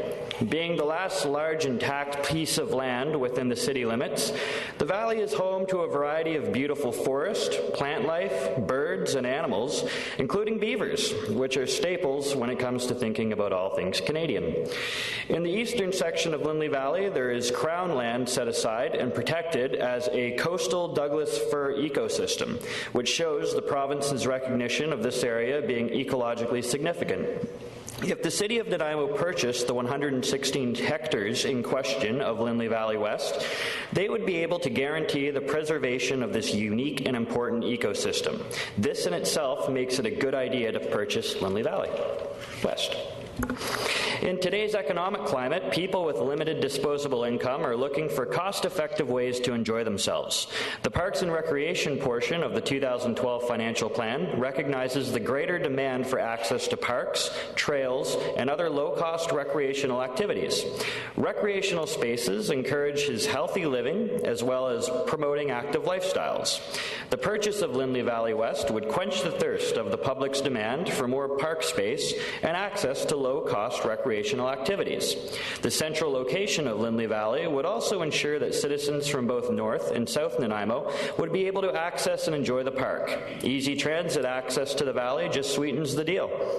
If you combine the ecological and recreational benefit to the city that Lindley Valley would provide, then you would also see the economical benefit in the form of ecotourism. While Matteo Sutton Park and Bowen Park are great parks within Nanaimo, there are no major spots within the city for people to truly get away from the grind that comes with any city. Lindley Valley could be Nanaimo's answer to having a park where you can truly get away from it all and enjoy nature in its beautiful, untouched state, all within the city of Nanaimo. I see the economical benefit to the city here. Ecotourism is a multi-million-dollar industry and significantly growing. If Lindley Valley West were to be purchased and made into a park, the city could market and promote the valley as a city's hidden gem. Cruise ship passengers, out-of-towners here for a conference or convention, as well as general tourists could visit Lindley Valley and marvel at its beauty within the city, while leaving the city with fond memories of the protected valley, and thus fond memories of Nanaimo that they will remember for years, and ideally entice them to visit again in the future. If Lindley Valley would result in an increase to tourism, which I am confident it would, the city could easily recoup their investment through tourism revenue within years, especially when you consider the fact that property values in the surrounding area would increase with a preserved, beautiful city park nearby. Victoria's gem is Beacon Hill Park. In Vancouver, they have Stanley Park to be proud of. Nanaimo's gem could easily be Lindley Valley if council could ensure its protection, make it into a beautiful park. Well, it already already is a beautiful park, and marketed as such, which would result in increased tourism and revenue to the city as well as surrounding businesses. By having Lindley Valley as Nanaimo's gem, it would also build an amazing legacy for the city of Nanaimo, its citizens, as well as its council. There are plenty of amazing, breathtaking locations on Vancouver Island where people can witness nature in its pure, natural state. Few cities can say that such a location exists within their borders, but Nanaimo can. By preserving as much of this valley as possible, the city can ensure that as urban development grows, there will always be a preserved, natural area of land within the city that can be enjoyed by citizens for generations to come. Vancouver has Stanley Park to be proud of, Victoria has Beacon Hill Park, and purchasing, or in better words, investing, in Lindley Valley would give Nanaimo something else to be proud of, while creating a legacy for the city that would be, to me, considered priceless. Thank you very much. Okay, I don't see any questions, but just for our file, Mr. O'Donnell, can we just get the staff will need your address for the it's 771 Artemis. Okay, we have I hope nobody protests or occupies that front lawn. Okay, and we have the address for Ms. O'Rourke. Okay, the next delegation is Ms. Do you want to move her seat? Okay, and second? Second. All those in favor? Opposed? Pulling teeth sometimes. So the next delegation is Ms. Edward Chadwick, and we start off with getting your address if we could, and whether you're for or against the project, and I assume it's for. Thank you. It's pretty hard to follow Jennifer and Matthew, but... Your address. Edna Chadwick, 3261 Poppleton Road, Nanaimo. Pretty hard to follow the previous two. As a resident of Nanaimo for 24 years, I've seen how close to development many places could have become. Special places such as Neck Point, Piper's Lagoon, Cottle Lake Park. Each time there were no funds to protect them, but each time with an enormous amount of volunteer work from Nanaimo citizens and much foresight from City Council, we managed to preserve these gorgeous places, and I don't think we regret it. I feel that Lindley could be one of these special places where down the road future citizens will say, thank goodness we managed to protect this wonderful valley. Lindley Valley West is a mixture of wetland and woodland. It has been previously logged. I think it's second growth, might be third. And as such supports an incredible amount of wildlife. The water trickles off the cliffs and down the valleys. The fog surrounds the tall evergreens. The beavers are at work maintaining the ponds. Over 100 species of birds live in this valley, use it as habitat. They include the great blue heron, several species of owls, woodpeckers, kingfisher, red-legged frogs and sticklebacks are found in the ponds. The area is an absolute jewel. Tourists don't visit the city because of the amount of subdivisions. They visit because of the uniqueness, the individuality, the amount of green space. Lindley is at the moment used by hikers, mountain bikers, dog walkers, photographers, bird watchers, climbers. It could be a huge eco-tourist attraction, as Matthew has said. And I was looking at Susan Kadahi, who's the CEO of the Economic Development Corporation, newly hired, and that replaced Tourism Nanaimo, I believe. And I read her speech to the Chamber of Commerce. And in it she said, and this is her words, and then, every now and then, you come into a community that has shifted its focus, has changed its internal perception, has given up on what it doesn't have, what it doesn't offer, what it's lacking in, and it's done a 360 and on its visionary to promote what it does have. And these are the communities that are thriving, and I believe Lindley could be part of that.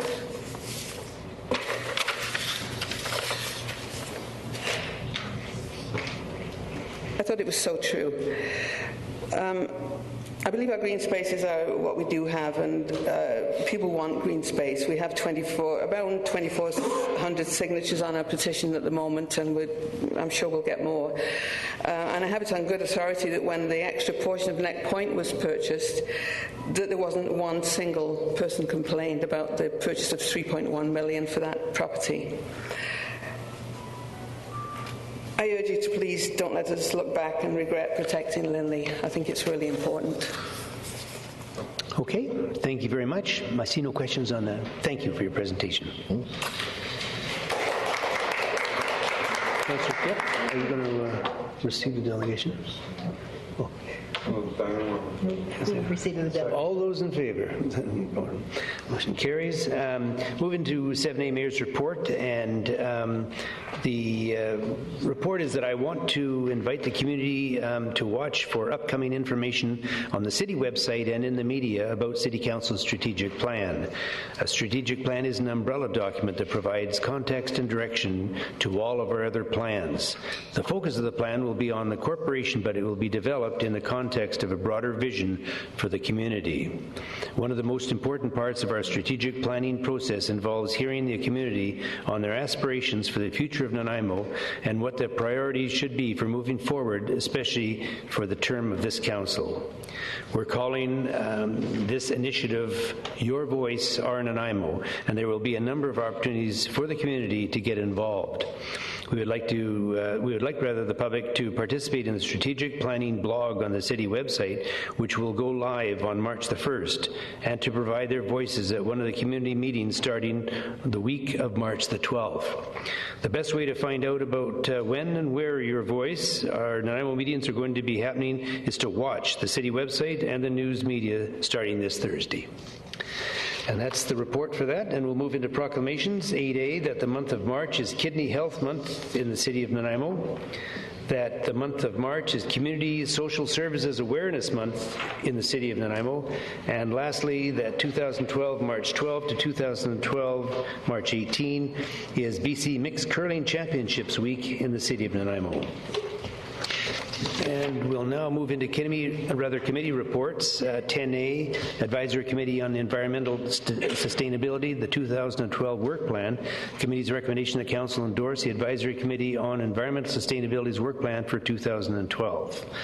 And, well, let's just start with that. If someone would like to move that? I'll move that. I have a question. Yep. And seconded, Councillor Patchy. Thank you, Worship. Question to staff, if I may. On page 50 of the staff report, the second part deals with air quality. The wood stove change-out plan has been in effect since 2009, so we're in the third year. The 70 that were exchanged in 2011, does that indicate that people are catching on, or are we staying on the same level? Can you answer that? Your Worship, through the Council, I'm not sure exactly how the trend has been, and we'll report back to Council tomorrow on that. Okay, it's been moved and seconded. No further discussion. All those in favor? Opposed? Motion carries. B, Grants Advisory Committee, 2012 Grants Advisory Committee recommendation. Committee's recommendation, the Council award $1,397.42 other grant to the Nanaimo Volunteer and Information Center Society, representing an in-kind grant for the rental of Bevan Social Center for the Society's annual volunteer luncheon to be held in April of this year. Move the committee's recommendation. Seconder? Second. Thank you. I see no questions. All those in favor? Opposed? Motion carries. And move into staff reports. Community Safety and Development. Appointment of bylaw enforcement officers. Staff recommendation the Council appoint the following bylaw enforcement officers, to enforce the provisions of the City of Nanaimo Traffic and Highways Regulation Bylaw number 1993, number 5000. Jordan Gantner, Les McGrath, Randy Dewick, Monica Reagan, and Gary Anderson. If someone would like to move that, so moved and seconded. I see Councillor Bestwick. Thank you, Worship. Just from the viewing audience on TV and in the studio here is that these are not City of Nanaimo employees. As I understand, these are Robbins Parking employees carrying out the duties of bylaw enforcement, and I'd just like to have that clarification from staff, please. That's correct. Good point. Thank you. Okay, and move into 11B, property maintenance. Oh, sorry, I didn't get that. So it's been moved and seconded. All those in favor? Opposed? Motion carries. Sorry. Property maintenance bylaw 1990, number 3704. It's requested the council hear anyone wishing to speak with respect to property maintenance at the properties listed below. Staff recommendation to the council pursuant to property maintenance bylaw 1990, number 3704, direct the owners of the following properties to remove the material as listed below from the premises within 14 days, or the work will be done by the city or its agents at the owner's cost. The only one we have left on the list is the first one, 5490 Big Bear Ridge, discarded household garbage. Is there something that I'm missing here? Okay. Just watching the pretty pictures, Your Worship. Thank you very much. So I say again, discarded household garbage, household furniture, wood debris, and miscellaneous debris as well. Is there anyone in attendance who would like to speak to matters related to 5490 Big Bear Ridge? Hearing none, if somebody would like to make the motion. Moved by Councillor Anderson, second by, pick the one you want on it, but I think it was Councillor Johnston. All those in favor?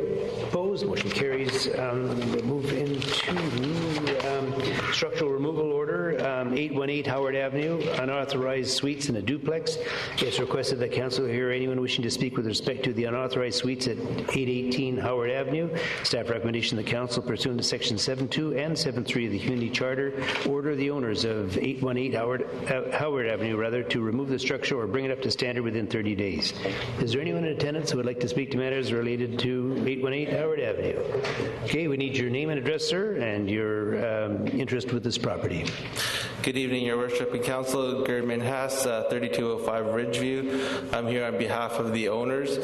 Their son is here today, just a little shy of this process, but they've engaged me to go ahead and complete the work. What the request tonight is that the tenants would actually like to stay until the end of the school year. They would be given notice immediately and asked to look around for new places, but their children go to school quite close to the house, which is only less than 100 meters away from John Barsby and George Avenue, which is a little bit further up the road, and that's the request, to have this postponed until June, or the end of the school year, and the work would commence immediately thereafter.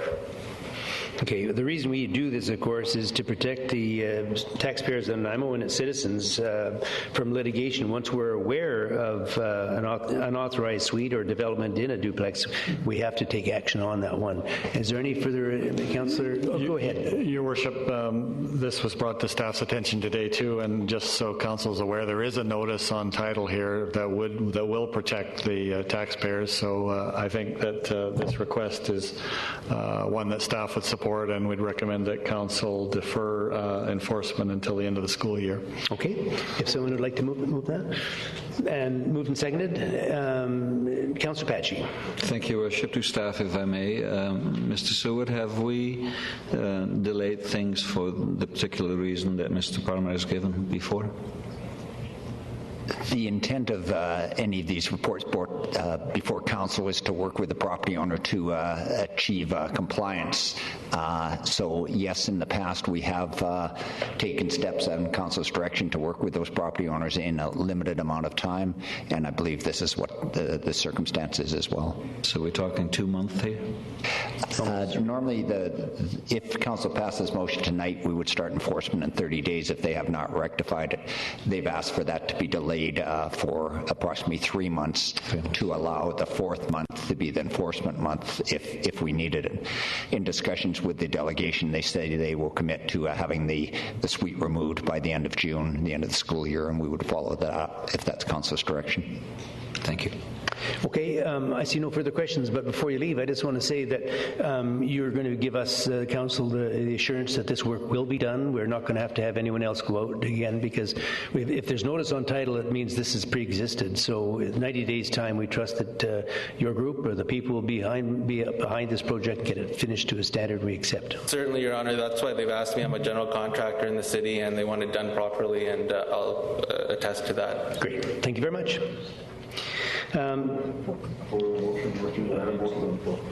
Okay, and to the extension of the 90-day extension, all those in favor? Opposed? Motion carries. We'll move into the structural removal order 890 Kentwood Way. We move into structural removal order 890 Kentwood Way, unauthorized second suite in the single-family dwelling. It's requested that council hear anyone wishing to speak with respect to the unauthorized suite, 890 Kentwood Way. Staff recommendation that council, pursuant to section 72 and 73 of the Community Charter, order the owners of 890 Kentwood Way to remove the structure or bring it up to standard within 30 days. Is there anyone in attendance who would like to speak to matters related to 890 Kentwood Way? Seeing none, if somebody would like to make the motion, Councillor Anderson, and second by Councillor McKay. All those in favour? Opposed? Motion carries. We'll move into E, which has been struck from the list. We'll move into F, structural removal order 368 8th Avenue, illegal grow operation. It's requested that council hear anyone wishing to speak with respect to the illegal grower operation at 368 8th Street. Staff recommends that council, pursuant to sections 72 and 73 of the Community Charter, order the owners of 368 8th Street to remove the structure or bring it up to standard within 30 days. Is there anyone in attendance that would like to speak to matters related to an illegal grow operation at 368 8th Street?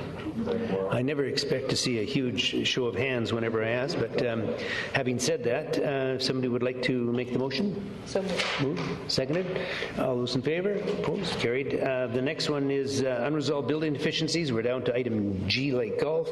Marijuana grow operation. Bylaw contravention notice 368 8th Street. This is going to be parallel to the one way. This is the same property again.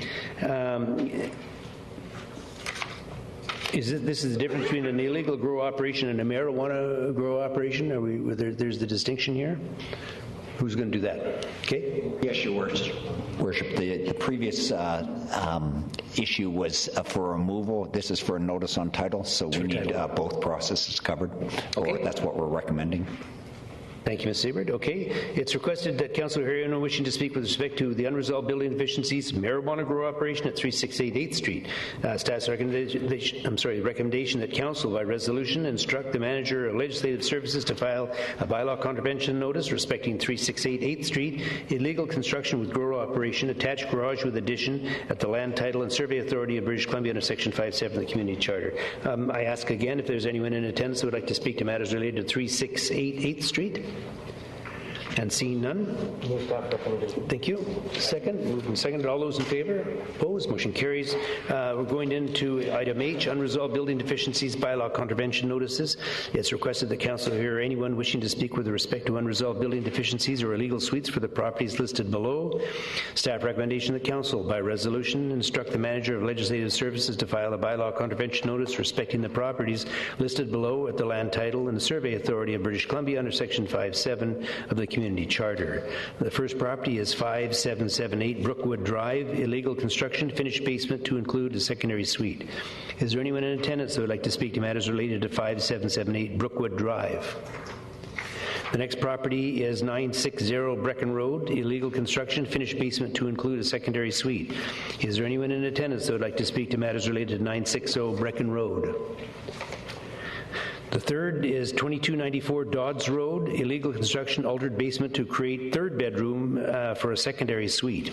Is there anyone in attendance who would like to speak to matters related to 2294 Dodds Road? And the fourth and final one is 6221 Groveland Drive, illegal construction, alter single-family dwelling to include a suite. Is there anyone in attendance who would like to speak to matters related to 6221 Groveland Drive? Seeing none, if somebody would like to move the recommendations for 1 through 4. Okay, moved and seconded. All those in favor? Opposed? Motion carries. Corporate Services, 2012-2016 Financial Plan Bylaw Amendment. Staff recommendation that Council receive the report pertaining to the Financial Plan Bylaw 2012, number 7144, which appears under the bylaw section of the agenda. Okay, and second, discussion? All those in favor? Opposed? Motion carries. Move into accessibility options, City Hall boardroom. Item J, staff's recommendation that council direct staff to 1, relocate all finance/policy committee of the whole meetings to the Shaw Auditorium for the remainder of the 2012 or until such time as the boardroom and the new annex building has been completed, and 2, consult with the advisory committees, etc., that currently hold public meetings in the City Hall boardroom and assist with moving these meetings to appropriate locations that can be safely and independently accessed by citizens. And I just want to point out here now and thank Christy Timos, Christy's with us now, who worked very diligently to identify issues of concern and accessibility in City Hall, and also brought to our attention the deficiency that we had when we hold meetings upstairs in the boardroom, and I appreciate your help on that very much. So that's the item. Would somebody like to, Councillor Anderson? Well, let's move and get on the floor, and moved and seconded, and discussion. We have Councillor Anderson. Thank you, Mr. Chair. Through you to staff, in the report it says that $19,500 is approximately what it will cost for the year, and it says the majority of those costs will come back to the city as revenue from the VICC operations. Could you just give some clarification on how much and how that money would be coming back to the city? Ms. Harrison, please. We've received confirmation that we get about 75% of the rental fees back. So we pay approximately 25%, or about $5,000 of the $19,500. And follow up, Mr. Chair, or perhaps I should wait for the next part of this, which decides the alternate use for committees. Is that a second motion that we will be approving, or can I ask my question now? Well, if you have a question on it, let's deal with the question now on this particular issue of accessibility and location of the committee meetings future. Is that the... It's on the advisory committees. Okay. May I ask the question? Sure, by all means. Also, it says in the third recommendation under other public meetings, advisory committees, etc. Number 3, each committee determines the needs to move to appropriate buildings. And one of the buildings that it includes is the annex building. Could that not be something that could also be used for the financial policy committee of the whole meetings? Your Worship, it could. We think that it's limited in both setup and size. We think this is a better venue for that because the public, I think, is quite aware of this facility. It's easy to find. It's right downtown.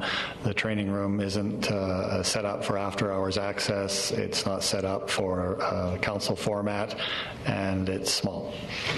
And one last question is going back to the first group of recommendations under number 4 for Bevan Park. It says the cost would approximately be $1,500 to $3,000 as opposed to $19,500 for using the Shaw Auditorium. So could you just give some insight as to why staff wouldn't have recommended that location for significantly less value than having to go through the Shaw Auditorium for $19,500?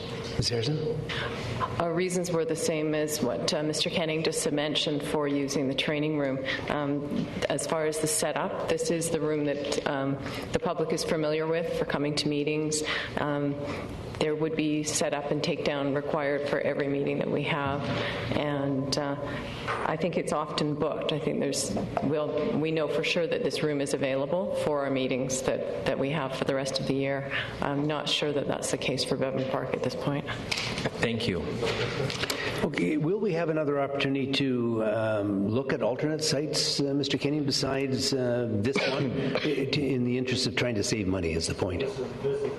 Sorry, Your Worship. This is an interim recommendation pending completion of the new building, and it's our expectation that the council will hold its finance and policy committees meetings in the boardroom in the new building once it's completed, and the boardroom in that building will be fully accessible. It's on the main floor. So we think that's the logical solution for the Finance and Policy Committee meetings once it's completed, so this is an interim step. Okay.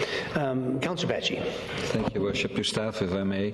Would you be able to give us any timeline as to when we might be able to get some report back from you in connection with finding accessible space for committee meetings as opposed to Finance and Policy Committee of the whole? Your Worship, our expectation is that each committee will look at that as a committee and consider their options and make a decision based on their needs. So that'll be a process that they'll go through once council approves this recommendation. So do I hear you say at least a month? I would think. Okay, thank you. Okay, Councillor Brennan. Thank you, Your Worship. I just want to say that I wholeheartedly endorse this recommendation. If it were up to me, I would continue to have the Finance and Policy Committee meetings here, even if there were other venues. I think that the city's business is done here, and that the issue of accessibility is an important one, and I don't think it's one we want to quibble over $5,000 about. I think we have a duty to ensure that all of our citizens are able to access the city's business in the normal place where the city does business. And so I urge all of council to support this and consider maintaining this venue even. Okay, Councillor Kip. It's interesting. I had a bit of a twist on that one. Although I understand we do our business in this building, I actually talked about if we could rove around the city a bit, go to Oliver Woods, go to Bevan Park. When you talk about this building being accessible, people have to pay for parking sometimes downstairs. In other parts of other areas, it's free parking at Bevan, it's free parking at Oliver Woods. They're both accessible buildings, so just sticking to this building, cost of parking, elevators, floors, expense for this building. Personally, I'd like to see if we would be able to move to other places. I don't think we've ever had a policy meeting on Protection Island, or we haven't done them. So from my perspective, to get accessibility into the picture and using more of our facilities, opening up the community and meetings at different parts of the community, to me, would make it accessible. Some of the elderly people could walk from the Oliver Woods area to Oliver Woods. So from my point, just doing our business in here, to me, is a bit of an icon versus getting out to the public. So okay, interesting thought. One of the concerns I've got... Support this motion to look... Okay, good to know. But you know, one of the problems once you start changing venues, I had enough difficulty over this last weekend between going to Bevan Park and Bowen Park, and Councillor Beswick very kindly pointed me in the correct direction. So this is why I think once you start changing venues, you have all kinds of confusion, and some of our regular attendees here would maybe quite easily, not that they would be easily confused, but I mean, I think the challenge of moving locations can be challenging for everyone. Having said that, question on the motion. All those in favor? Opposed? Motion carries. We'll move into Regional District of Nanaimo Pump and Hall Local Service Amendment Bylaw number 975.57, 2012. Staff recommendation that Council waive the consent requirements under Section 801.4 of the Local Government Act by consenting to the adoption of the Regional District of Nanaimo Pump and Hall Local Service Amendment Bylaw number 975.57, 2012. Move staff recommendation second. Moved and seconded. Councillor Anderson. Thank you, Mr. Chair. Through you to staff, as it says in the first sentence, that Council waive the consent requirements under Section 801.4 of the Local Government Act. Could you give some of the implications of actually going through with this? So that's sort of legal speak to say that you agree. So what they're asking you for is in the regional district where there's no sewer systems, before a person can develop a property, you have to have property that can take a septic tank. So if it can't take a septic tank without this waiving of this consent, they would not be able to develop. So this allows them to use pump and haul instead of a septic tank, which means that their sewage goes into a tank and is pumped out regularly. It doesn't go into the ground because the ground won't accept it. So it's a workaround to allow people to build a home when they otherwise wouldn't be able to. Okay, thank you. Okay, so I believe it's moved and seconded. Any further discussion? I see none. All those in favor? Opposed? Motion carries. We'll move into the information items. If someone would like to move. Second. All those in favor? We're going to say business arising now after we've accepted them. Yeah. And the first one, I just want to ask if Mr. Hickey, are you? Oh, you're AWOL here. I was a little worried. So is there anything on the report that we have to question Mr. Hickey on for 12A? Councillor Beswick. Yes, Your Worship. Thank you. In fact, I'm not asking staff for anything at this point in time, but I would like to make a motion, Your Worship. And my motion is to refer item A back to staff to bring forward a report on alternative funding mechanisms for a potential future purchase of Lindley West. Okay, moved and seconded. Discussion, Councillor Kipp, did you want to discuss or just simply support? I'm not trying to encourage it. Don't misunderstand me. I need a question from staff. We have some 34,000 parcels in the community of Nanaimo. For something like this, $24 each parcel, that's $2 a month, $24 a year, times 34,000 is $816,000. So over a 10-year period, if we collected $24 per parcel, we would collect some $8 million. It would be, people would be asked if they would be willing to pay, I guess, in referendum or somehow, if they would pay $24 per year for 10 years from each parcel to raise money for this park. Well, Is it legitimate to have a referendum for a parcel tax for parks?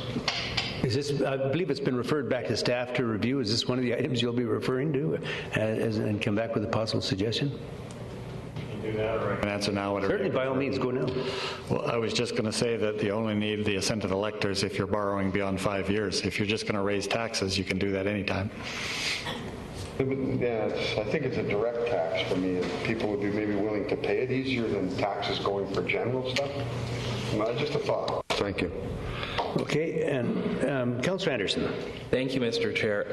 My question is to the members of council who were on the former council who at the August 8th, 2011 in-camera meeting said that they did not want to go ahead with the purchase of Lindley Valley.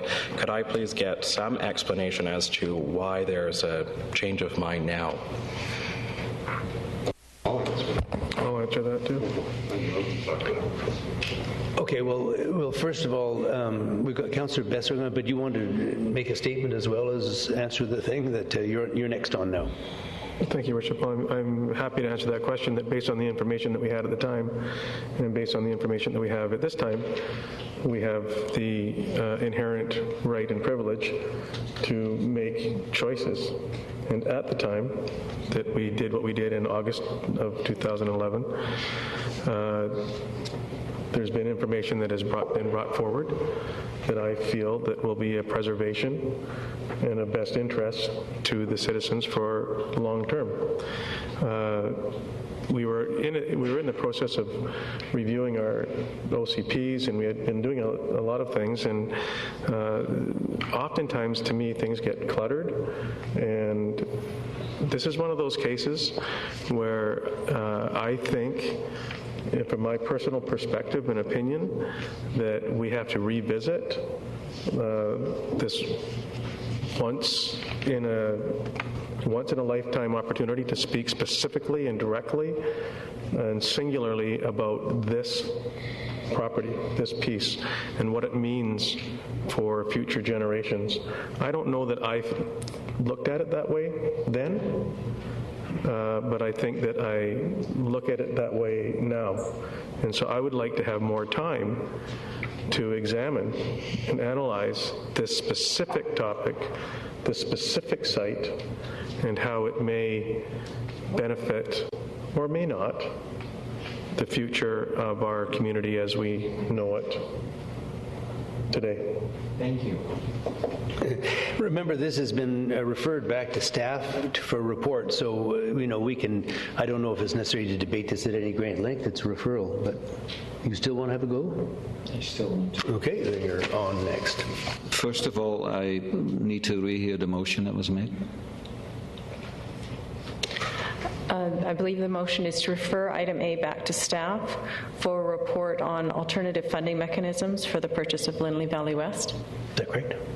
That would be correct. Okay, and could I ask the person who made that motion whether that would include a session with Professor Curran of the University of Victoria in order to enlighten us on some other aspects? Well, if I can, before I start, I was just going to say the motion as it stands now is simply to refer it back to staff to review this. Yes, but I'm interested in exactly what Councillor Bestwick is asking for, what that report should include. Do you wish for me to respond? Yeah, sure. We okay? So the referral is to refer this to staff to bring forward a report on alternative funding mechanisms for the potential purchase of Lindley Valley West. Now that may mean transferring of reserves that we have available to us. That may mean reinvesting money that we have in a rainy day fund. It may mean considerations of moving monies from the Swayalana redevelopment. It may mean a referendum for a property tax in 5 years or less. It may mean making certain that we invest with our stakeholders to ensure that throughout this process we insist that by a certain date that they come up with 20% of the purchase price as we understand it to be. It may mean a priority for us that isn't a priority today in our financial planning. It may mean all kinds of potentials. I think initially it would be, we've established in this report that it says somewhere in the neighborhood of $5.1 or $5.4 million of assessed value. This is not downzoning the property. This is not suggesting any of those things. So to answer your question, no, it does not include bringing the gentlemen or people from UVic or otherwise. This is referring this back to staff. If you'd like to amend it to include that, then that's entirely you. Because, can I just make a suggestion here? There's a motion. We could debate this. I see there's 2, 4, 5 more questions here. We're referring this back to staff to look at it. And after staff have come back with a recommendation, to me, that would be the appropriate time to ask the questions of items that staff may have missed on the report. But to prejudge how staff is going to determine and what they're going to determine, I think is wrong. And we're just taking a lot of time to go around in circles. If we're going to refer it back to staff, let's refer it back to staff. Anyone want to, Councillor Brennan, do you want to go on something here? I just want to ask the question just for clarification. When the motion says that they would like staff to bring back a report on alternative sources of funding, does that mean alternatives to raising taxes? That would mean one of the alternatives. No, what I'm asking you specifically, when you say alternative sources of funding, I'm saying, do you mean alternative to raising taxes? Or would you like staff to also discuss raising taxes? At staff's... That's what the term alternative means. So the motion, and I'll read it to you, refer item A back to staff to bring forward a report on alternative funding mechanisms for the purchase of Lindley Valley West. They are going to come back with what they understand alternative funding mechanisms to be. I think it would be easy if we were to clarify for staff what it is we're asking alternatives to. So I just want to know if raising taxes is something that you don't want a report back on. Well, I would suggest that we could add, which may include increasing taxes. Okay, so it's not an alternative to increasing taxes. It doesn't say that. That's why I asked. Well, it doesn't say that. Let's move along there. And we have Councillor Anderson, you were there, and then you ran off on us. I did. Okay. Thank you, Mr. Chair. Oh, you're back on again? I guess so. Thank you. To the person, to Councillor Bestwick, I would like to make an amendment to your motion to add having a session with the professor from UVic. I don't know whether or not you would accept that or not. I'm certainly willing to accept that as a friendly amendment. May I have a follow-up? Ms. Harrison, could you please reread the motion now that it's amended? To refer item A back to staff for a report on alternative funding mechanisms for the potential purchase of Lindley Valley West, and include a session with the professor from UVic. I'd need to get more information on the specifics on that, but we can flesh that out. Okay, we're taking that. Anyone? Oh, Councillor Johnson, did you want to go? Thank you, Your Worship. Just quickly, I understand fully the intent of the motion, and but I'm thinking perhaps we're being a bit presumptuous in making the motion, as we, as a council, don't know whether the property is for sale. So I would think that probably the first step would be just to even see if there's any possibility at all of acquiring the land. Mr. Kenning, if I may, would that not be something that staff would look at when it's referred back to them? Not with this motion. We would look at, we'd have to make an assumption about how much it would cost based on the assessed values, and we would give you a report on your various options to raise that money. I agree, it's an important issue. The property may not even be for sale, and if it's, but that's unknown. So, Councillor McKay. Thank you, Your Worship. We're going down a real slippery slope here, I think. Nobody even knows, A, if the property's for sale, and B, what they're willing to sell it for. There's 5 owners here. We've been given a figure relative to the assessed value, but that doesn't mean that that's what a person would be willing to sell it for. I mean, a number of these people may have held onto that property with the idea of developing it, and some have put effort into it. And so even though there may be an assessed value on it, there may be significant amounts that have been added to the value.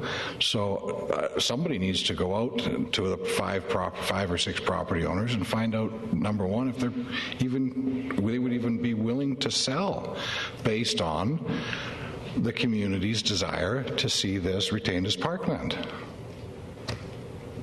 I totally agree. I mean, my point being that if we're going to refer it back, surely, to goodness, that one of the obvious things we'd find out is, number one, if we're going to be doing some research on it, is it for sale and what's the price? The two kind of basic things in any real estate deal. And I would assume if staff wants more direction specific to that, we can do it. But I would assume that would be part of it. I think that should be a part of the motion. You should make that part of the motion. Then, Your Worship, if I could amend the motion to include that the property owners be contacted. Okay, we've got one amendment already on this. Okay. No, have we not? We had a friendly amendment done to include the professor from the university. And I think it's important that we amend the motion to say that the property owners be approached first to see if the property is available for sale.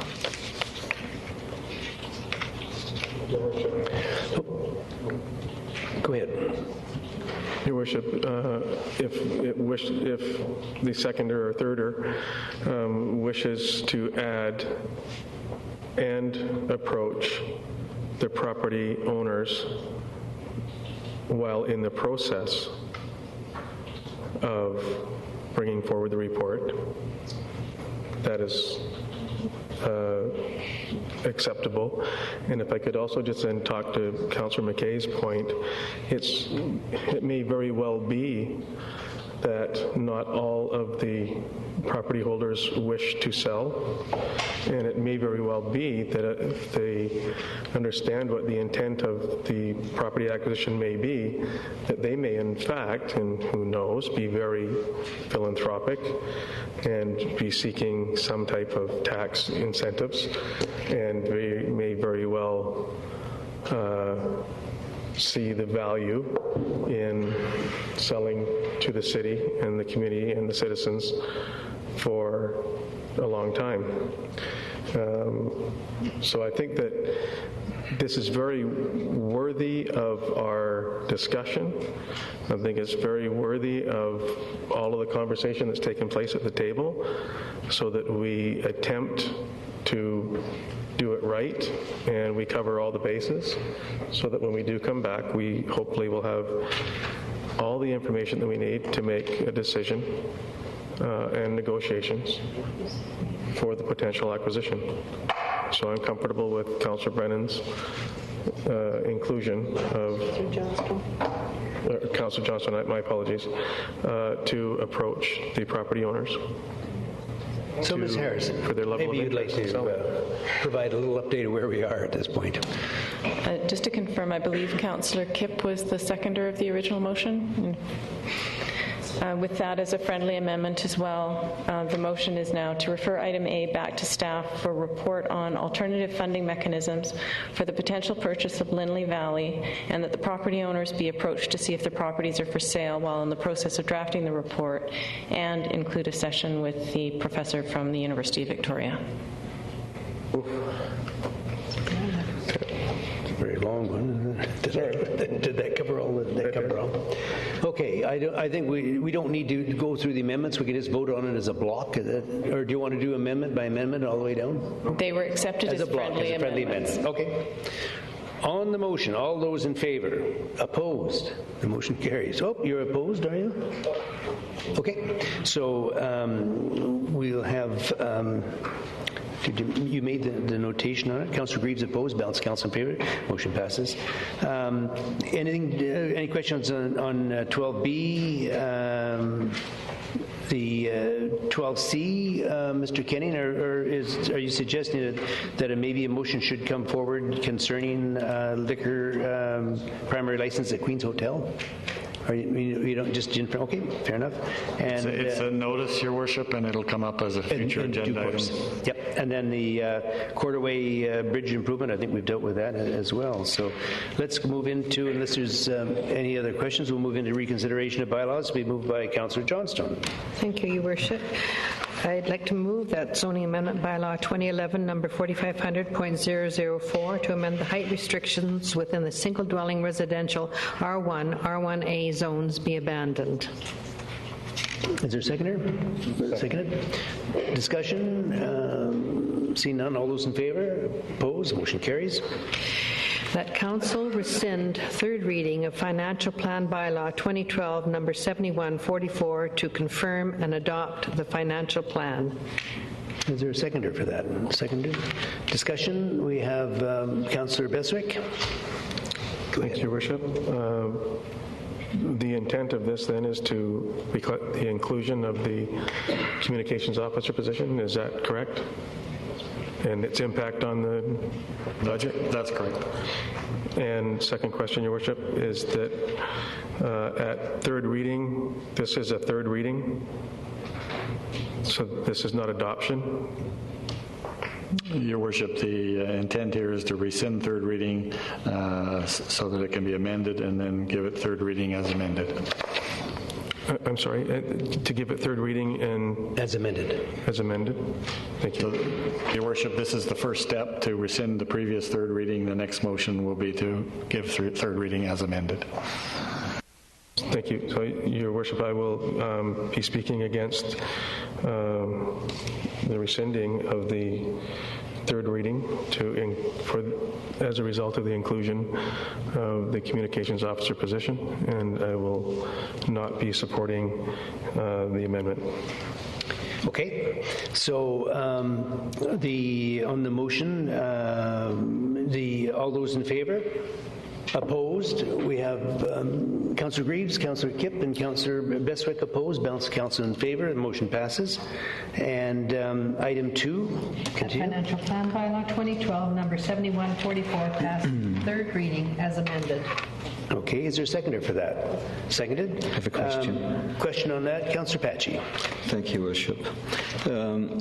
This is a question that I have to staff, for which I apologize that I'm not giving you more notice, but this only came to my attention late this afternoon. And it has to do with, if you'd like to refer to the staff report 101 in the white pages, where the revenue totals are given in the first segment for 2012, 2013, and 2014. And I happen to have it with me, and you may not, but the five-year financial plan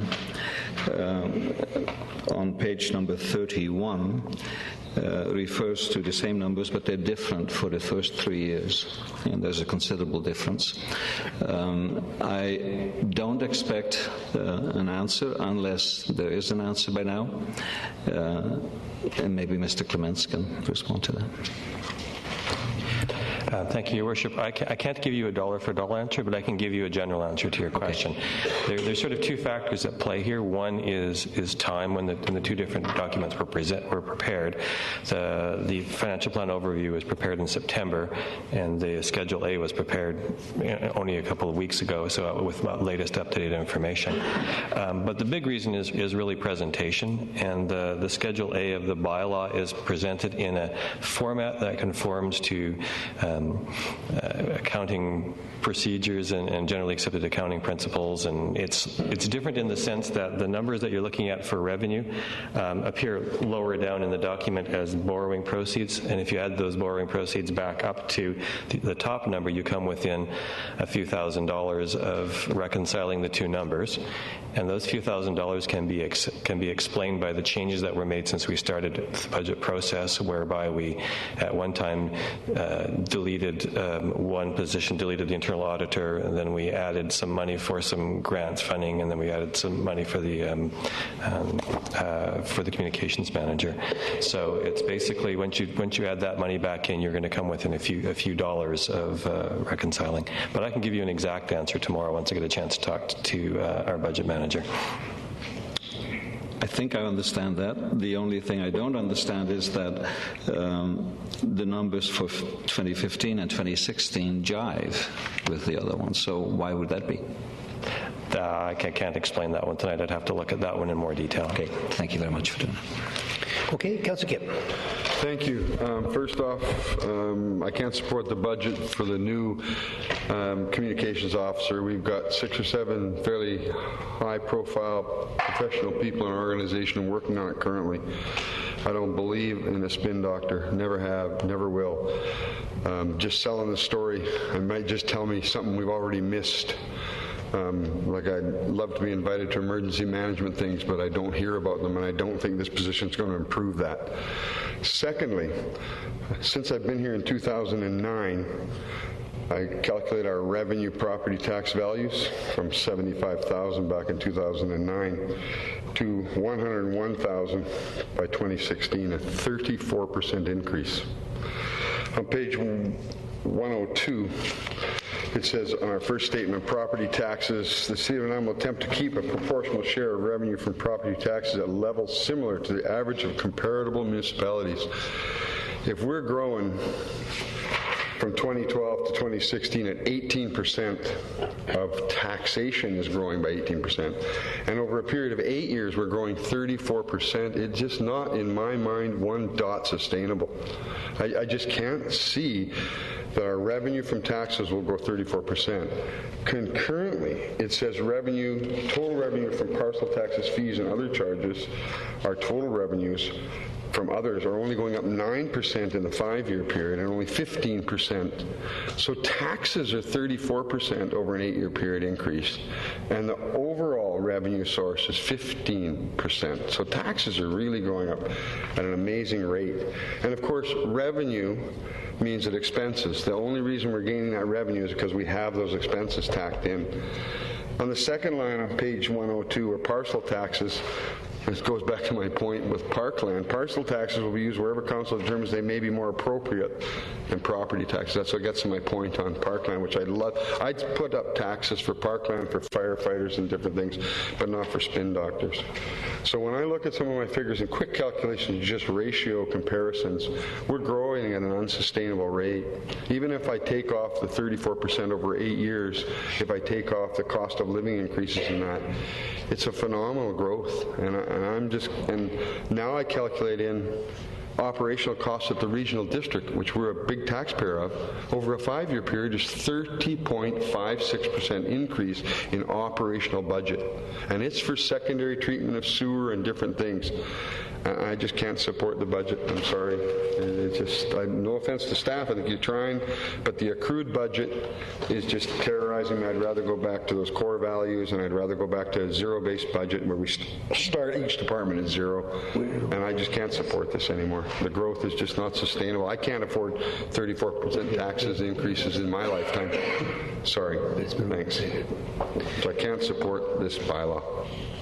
Okay, so we're doing item 13B2 then. Is that correct? It's been moved and seconded. All those in favor? Opposed? We have Councillor Bestwick, Councillor Kipp, and Councillor Greaves opposed. Balance of council in favor. The motion passes. And C? That revitalization tax exemption bylaw 2010 number 7143 to encourage the development and redevelopment of hotels and motels and to improve upon the inventory of quality rooms available to the traveling public be adopted. Is there a second for that? Seconded to Councillor Greaves. Discussion, Councillor Kipp. You know, here we're offering $1 million a year to a Hope Hotel, but yet we can't find money for parkland, we can't find money for other stuff. And I understand this is really based on that hotel and trying to get this convention center to be successful, but again, it's really tough for me to see this. I know some of the business community supports this, but man, we're giving away money. It's a real tough one for me. Like I say, this is $1 million on a hope. You know, it's just, it is. So, thank you. Okay, I see no further questions. It's been moved and seconded. All those in favor? Opposed? Motion carries. The move into correspondence. 16A, email dated February 15, 2012, from Mr. John Rollinson. If somebody would like to move or receive the correspondence. And seconder. All those in favor? Opposed? Carried. Move into delegations pertaining to items not on the agenda. And the only one we have is Mr. Melvern Makiana. And oh, there he is. I thought you'd left for a minute there. So welcome, sir. You have up to 10 minutes.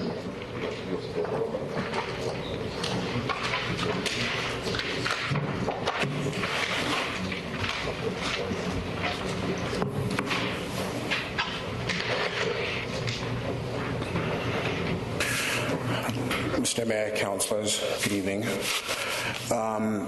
The reason why I'm here today is I'm here on behalf of the Nanaimo Barbecue Festival. Excuse me. So we've made an application to City Council, to the city staff to make a road closure. I've actually brought a copy of a map of everything that we're doing, but basically what we're asking for is we're asking for a road closure of Commercial Street from the highway to Bastion Street. This is a 2-day family-orientated event that we'd like to host in July, the dates being July 14th and 15th. We had met with city staff, everybody from the RCMP to bylaw officers, the liquor inspectors, and I think pretty much every department in the city that you can possibly imagine, and we discussed the event, the particulars of the event. Some concerns came up from the LCB. They were against having a beer garden downtown, and while we believe that barbecue and beer go hand in hand, we decided to respect their request to not apply for a beer garden, and they've come up with an alternative suggestion to encourage the restaurants and bars downtown to make an extension of their liquor licenses so that they can operate outside of their locations. So if they have like patios, that type of thing, they can serve outside. So it was one less thing for us to concern ourselves with, so we were okay with that. To date, we've pretty much taken all the recommendations that staff have made to us, but we find ourselves at somewhat of a frustrating point right now, and this is the reason why I'm before you. One of our frustrations that we face is there's two concerns that have come up that really big concern to us is there's been a question that's come in regards to extra policing. So city staff are saying that, well, the RCMP were actually, again, at the meeting that we had, and they said, well, with this event, we're anticipating approximately 8,000 to 10,000 people to attend this event over the 2-day period. So their position is, well, with so many people coming into the downtown core, you're going to require additional policing. So they're now putting the onus on us as a festival to pay for that additional policing. We don't know what that will cost if there is going to be any additional policing. We don't know if it's going to be paid to them at their regular hourly salaries, or is that going to be overtime for them? And bottom line, we don't have the money to pay for extra policing. Like, that's just what it is. So, we had said to them, we do understand the need for security with this event and any event, and we're more than willing to provide security.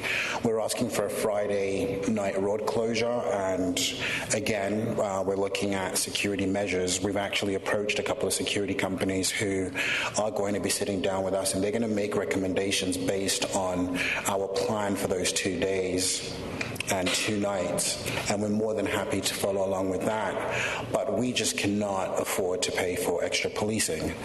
So according to staff,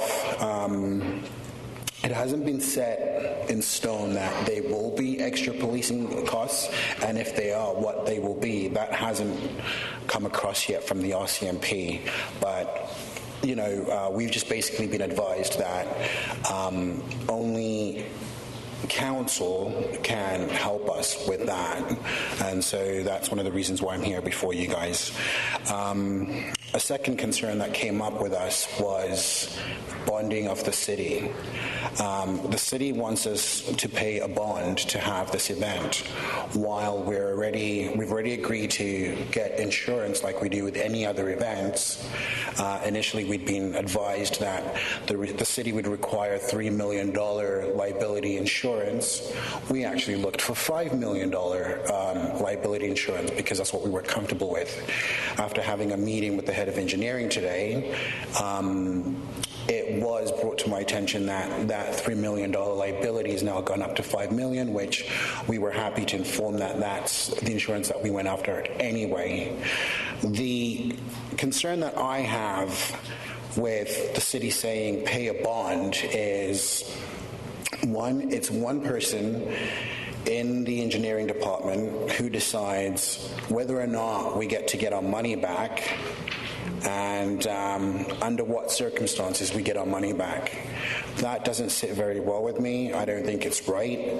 And, based on previous experiences that, we won't go into right now with the city, it just wouldn't be a smart business decision on my part or on the part of our organization to take the city's word that we might get the money back or we might not get the money back. So we'd like to ask to seek your help in advising staff that we shouldn't have to pay for a bond. We're taking all the right measurements to make this not just a safe and successful event, but again, where we have security for the event, we've turned it into a completely family-friendly event by taking their recommendations to not have a beer garden.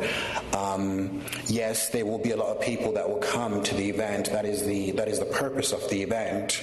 So why punish us by making us have to pay for extra policing? I just don't think it's right, and I think everybody wins at the end of the day. If we have 10,000 people there, that's a win for the city. That's a win for the merchants that will be downtown, and I think that should be praised, not,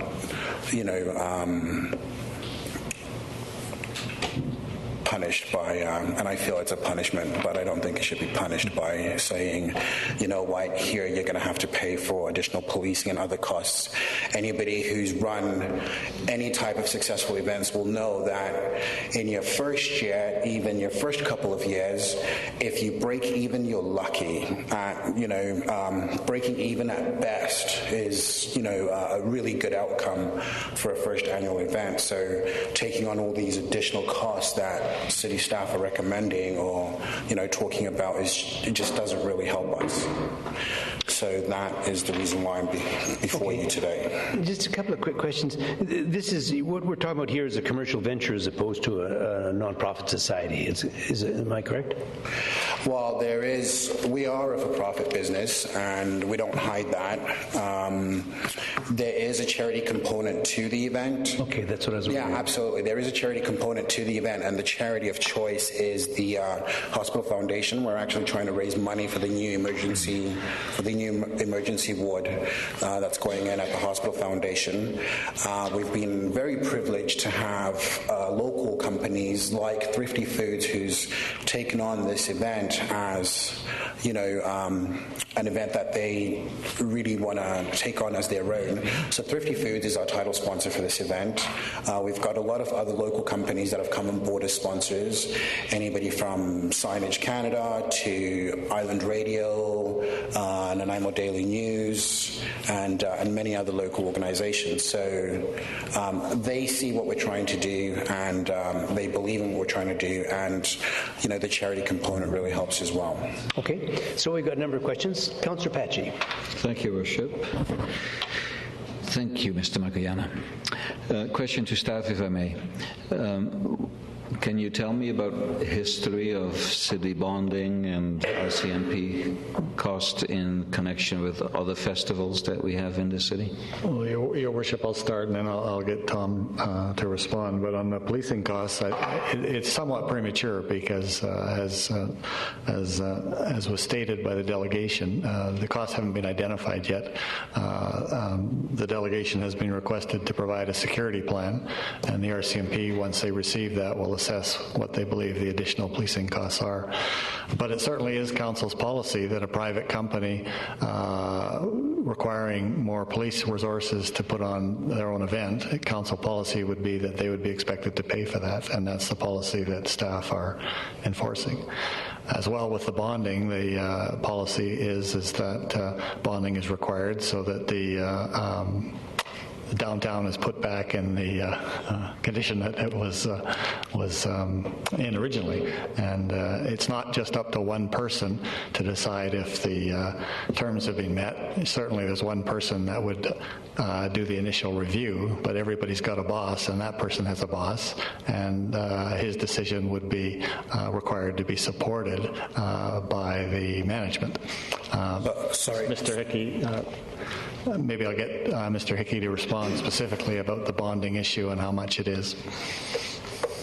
So just typically for events, at some facilities where we have events and we know ahead of time where a customer is asking specific service, where we have costs like a connection or they need some porta potties or something, we'll know that exact cost and charge ahead of time. For an event like this where we're not sure what cleaning costs might be after the event, because the event organizers might very well clean everything to as it was before the event started, so there would be no cost on the city's part. So in this case, a bond is taken so that if there are some costs that need to be undertaken after the event, we have that access to that money versus working to chase an event organizer. Thank you. Okay, Councillor Kent. Yeah, two questions. Dollar value of the bond. At this point, we haven't added all those figures up, and the reason is because we haven't had all the information yet. We're working very closely with the applicant, and we've committed to meet with the applicant about once a week until we get all our issues resolved. So they are working with us to figure out where they're going to be putting all of their booths and all their what did you call them, Malvern, where you put all your barbecues on the street. Right. We're working very closely on that, and the bonding will have several components. One is, of course, sanitation and litter cleanup. So again, it will be potentially what we think it would cost us to do a cleanup if that didn't happen. We expect fully that they would clean up, though, after their event. The other would be the potential extra policing, and that, again, has to be determined by the RCMP after we work with the applicant on the security plan. Follow-up, if I may, to staff. What is Dragon Boat or bathtub? I mean, I understand here, I heard the statement that a private business, we expect them to pick that up, but our nonprofit societies, we don't. So it's not friendly to business at that point. You get a big social event of a pile of people coming down. Do we have the same demands of a bond for Dragon Boat and bathtub? For the Dragon Boat, I don't specifically know what we'd have for bonding. We do work with them and their organization to understand what they need for park setup. We charge them those costs for the park setup and takedown, and if there is any additional costs, we do charge it to that group. Okay, and Dragon Boat is the same? Because it seems like it's pick and choose. A couple of different events. The Bathtub Society event has a budget established by council for a number of years, which we provide some services for them. Every other event, we charge them for those services, and some events we would have bonding if we don't have costing or know what the costs are at the end. Dragon Boat, I'd have to get back to you on that one. Sorry, so we did actually, we did actually send a formal request to staff asking them those same questions that you just asked them, and it's been over 2 weeks, and we don't have an answer on how much the other festivals are billed for extra policing or bonding. Nobody has answered that question to date.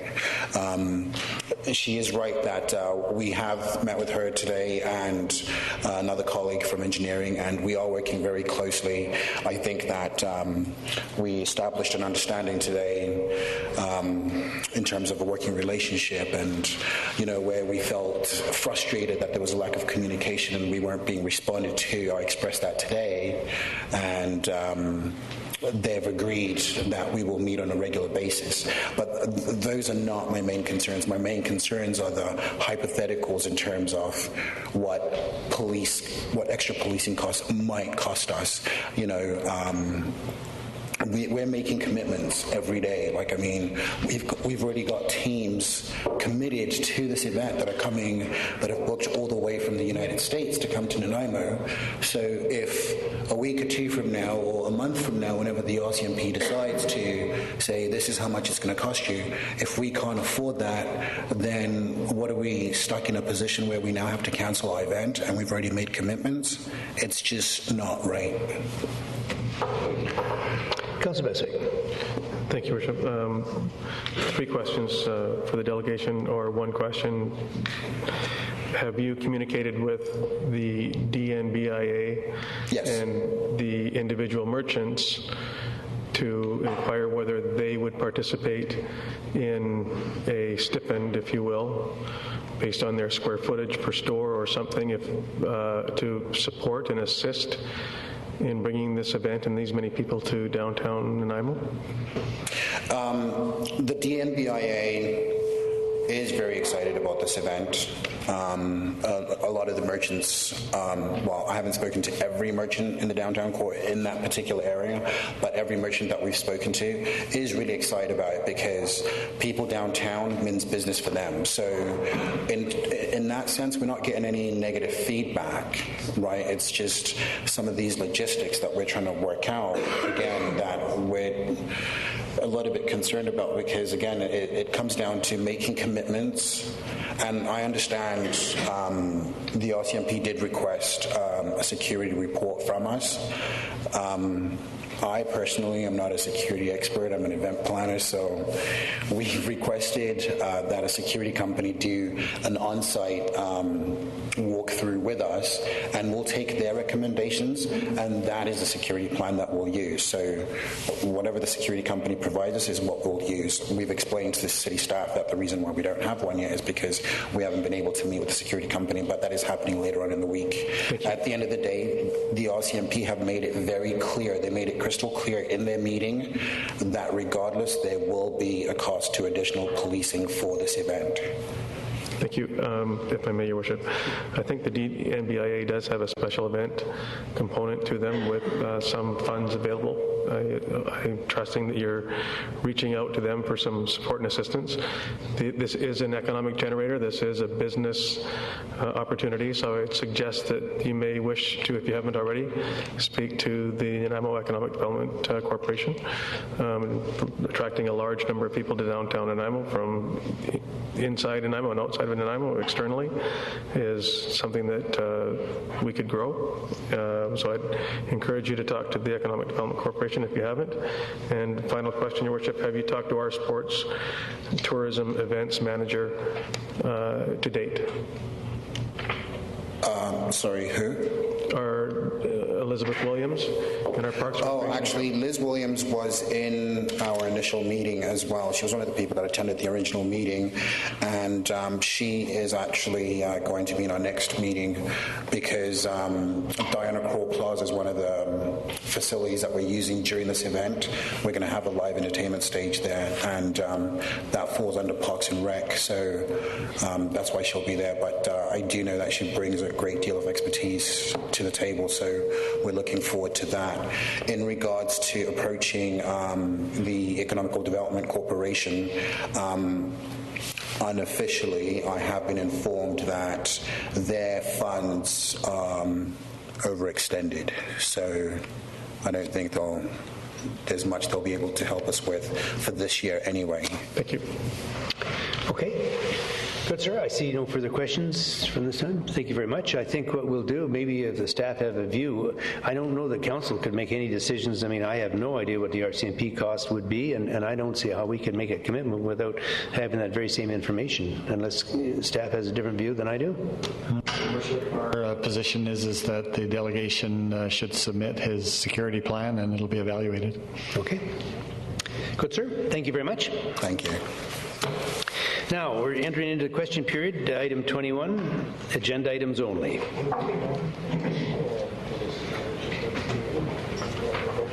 Ron Boland, 3165 King Richard Drive. I would like to ask staff a question regarding the legitimacy of a budget item appearing for the first time at a meeting and being voted on within that meeting when there is no opportunity either for sober thought from council or from any input from the public. And so your worship, the rules of order are designed to assist council in its own decision-making. Council made the decision to do what it did in a duly constituted meeting, in an open meeting.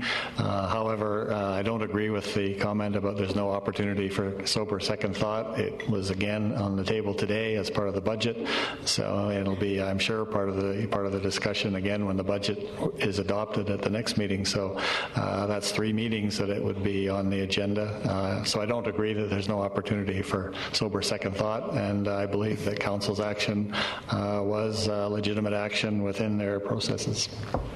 Okay, but within the confines of the Local Government Act or the Community Charter, there is nothing that prevents a council from making monumental budget decisions in an environment that hasn't been on any agenda. Is that correct? Council is elected body and can make those decisions as long as it's in a duly constituted meeting. Without that, thank you. Okay. Regarding the use of Shaw for FIPCOW meetings, If we use this facility, will we also use the TV facilities that are available here? I don't know if we have an answer to that. I think that would be dependent upon Shaw, whether Shaw wishes to do that. I don't know. It depends on their programming, whether they would be able to provide that for us. Would you be looking into that, however? We'd certainly inquire, sure. Thank you. There are a lot of decisions that are made in FIPCOW that deserve more public attention than they get.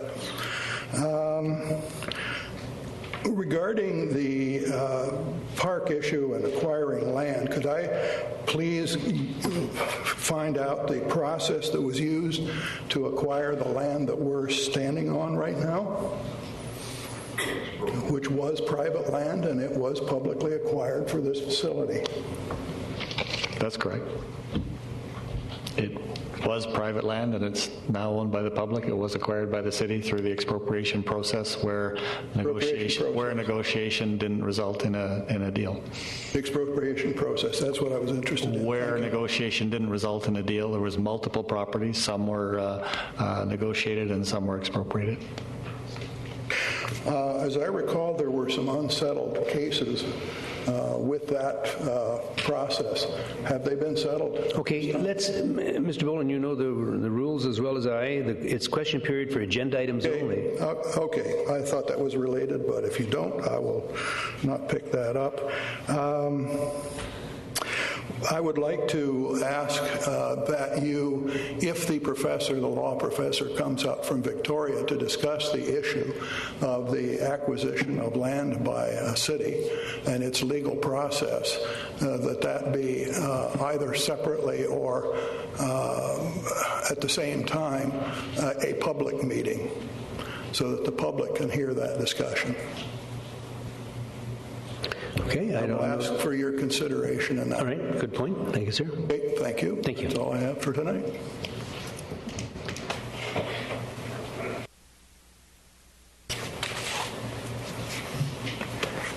Fred Taylor of 204 Emery Way. When are you going to turn the air conditioning off in this place? When do we turn it on? Reason. Is it really? Yeah, my feet are frozen. You don't need all this cold air blown on people. Well, question. We can't feel it here. I'm sorry. Question: how much does it cost for extra policing for bathtubs? Extra. That's a good one. Extra policing for bathtub. Well, it must be a pile. Who's paying it? I don't know the cost. I don't know the probably cost. Get back on it. I believe the taxpayers of the city of Nanaimo are paying for it. Most likely. They're paying. The taxpayers are paying it. Well, why not for somebody else? Is council aware, and I'm going to try and put this in questions, aware of a 1987 and a 1962 province of British Columbia Millstone River flooding studies? Are you aware they demand for a ceiling of the Cordaway Bridge 59 meters? Are you aware the city's had its own study conducted, and you've got a ceiling of 58.48 with a big pipe hanging below it? Are you aware this study says in a 200-year study, no water goes over Jingle Pot Road? Right away, that's garbage.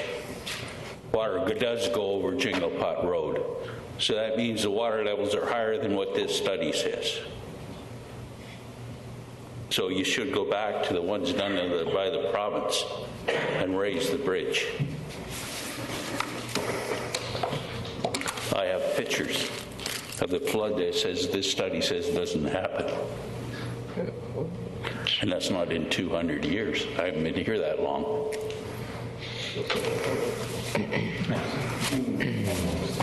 Thank you. Thank you, sir. What?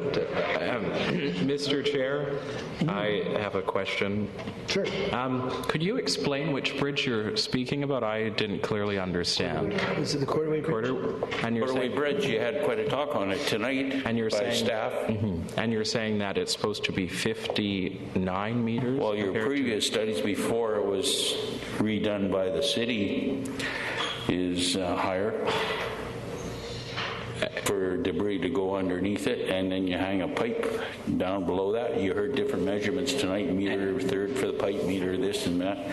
The ceiling of the bridge deck would have to move down to the bottom of that pipe. Mr. Chair, may I have some clarification from staff as to what Mr. Taylor is saying? I don't imagine we know. Oh, you do? Great. Question came up today, and we did significant research on this to reread the reports that Mr. Taylor was referring to. We are confident that we have 1 meter freeboard from at least from the bottom of the water main to the 200-year incident flood. And a follow-up, Mr. Chair, what is the level, what's the height of the bridge right now? I'm sorry, I don't know the actual elevation. Yeah, the existing 4 feet. What I'm told by the staff. But I'm trying to ask, are you aware that what the information you're being told is questionable, because it says in here that you don't, the 200-year flood does not go over Jingle Road on the south end of Buttertubs, and it does. Has done in the past. I've got pictures of it. So therefore, if they're going to base their heights on that and 200-year flood with that kind of information, it's wrong. Thank you. Thank you, sir.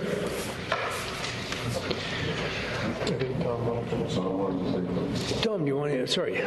Mayor Rattan, what I would suggest is Mr. Taylor could come in and visit with us, and then we could explain to him the information that we've got and just verify that our engineering company that did the work for us has made good calculations.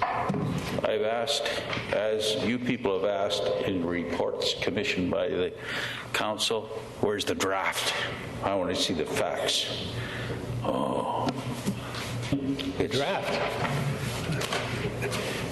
I think it's all those vents up in the ceiling, isn't it? That, sir. Gord Fuller, 604 Nickel Street. A couple of questions. And this is with regards to Linley Valley. That if the province says that it could be rezoned for potential community benefit, and yet we're talking about this down zoning, I would actually say that that is up zoning. But Mayor Rattan talked about the down zoning and the possibility of litigation. In revamping the zoning bylaw recently, did we not, and I'll ask this to staff, did we not downzone a number of properties in the city through the new zoning bylaw? Yes. Was the possibility of future litigation taken into consideration when downzoning those properties? Because each and every one of them would have the right to potentially sue the city for... As I think council is aware, the city is entitled to downzone property where it's in accordance with a due planning process. The problem council has in this case is that planning process has just been completed and it didn't downzone these properties. So to down these properties in response to public concerns that it buy it is bad faith. Well, it actually sounds to me like pretty much everything we are doing is a community process, and this is part of that community process. And, you know, I mean, we've been talking about Linley Valley for a number of weeks now. Actually, Councillor Anderson brought up an interesting in-camera meeting going back to August of last year about this. So the owners would have had just as much chance to come in and talk about these potentially upzoning their property to community benefit. So anyway, I will leave that alone because you've answered my question.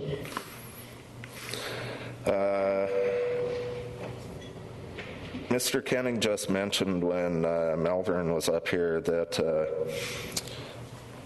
with regards to his comment about one person in engineering having a decision over whether he gets his money back, he stated something like this: everybody has his boss and they have their boss, and their decisions would have to be supported.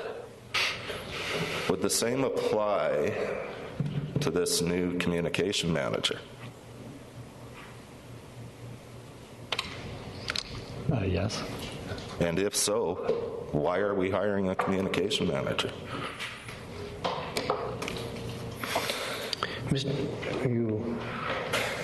As there's no easy answer for that one. I can move on. Thank you, Mr. Chair. This is a difficult decision, something that I believe Council's been recently spoke about, and now it's in the third meeting in which we just adopted it. I think that personally, when I ran in the election, I talked about communication a lot, and one of the difficult things for me as being a new city councillor is watching, unfortunately, to my fellow council members who were on the previous council, that there is a terrible lack of communication between the city and the people in Nanaimo.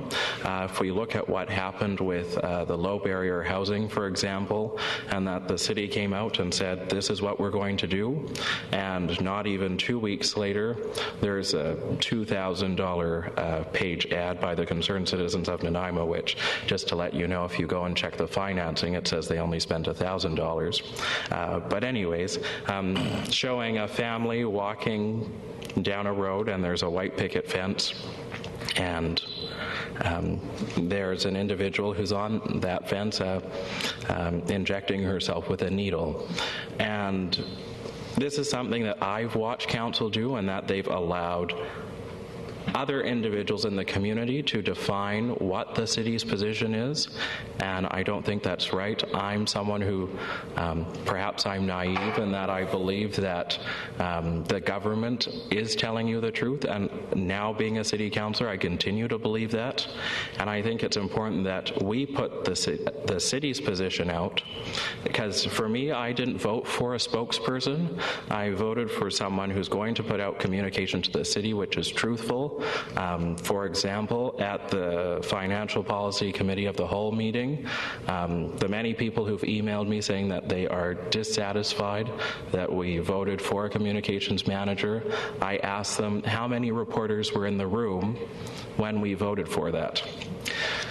The response I got from most individuals was there has to at least have been one.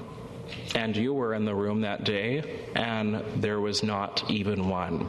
And yet, there are reporters who were able to write stories without any information from, I don't know where they got it from, that they just happened to be able to write a story. Then, we have individuals in the community who happen to have their own columns or their own blogs, who then go and put this information out into the community without the thought process which we as individual councillors who are elected by the public have actually had a rationale behind it. It's not, in my own opinion, I'm not voting for extra bureaucracy, but I'm voting for a communication strategy and new innovative ways to contact the community. If you know, I'm the only individual who currently uses Facebook out of our council, and Twitter as well. Well, Councillor Patchy does, but if you notice, he just started on February 7th after I had a conversation with him. But anyways. Anyways, there's yes, and I'm making my point, Councillor Kipp. So, yeah, go ahead, finish your point. Thank you. So, anyways, there's many things that are coming up in the next few years, such as the water treatment facility, the discussions we're having with the Nanaimo infrastructure, and I think it's important that we find new communication avenues to speak with the public, and that's why I voted in favor of it, and I think that's why we need to have a communications manager. Thank you. Thank you. So my question back to you is, do you not feel comfortable enough to communicate on your own with the city? No, I can communicate, and I've been doing that effectively, I think, with the public. We have the mayor who is our spokesperson for council, and this manager is not to speak for council. It is not to supplement council. It's to put the information out from the city. Well, how do we know that? We don't know anything about this person. And that's because there's such bad communication between the city and the public, and that's why I think it's important. I would hazard to guess it might be between council and city staff that the communication is lacking in a lot of cases. I don't agree. Anyway. So we can move Basically, on. remember what we're doing here. We're dealing with the question period. And I do believe I asked a question, Mr. Mayor. Okay. But I think it's been answered, though, hasn't it? Okay. Next question. Very interesting presentation by the gentleman from VIHA talking about economic hardship in the community. And Nanaimo traditionally is at the bottom end with economic hardship. And then I was listening to Councillor Kipp and talking about the 34% tax increase over the last number of years and the next years to come. All of these things being passed down to renters and people with low income. So they're the ones that really get hit.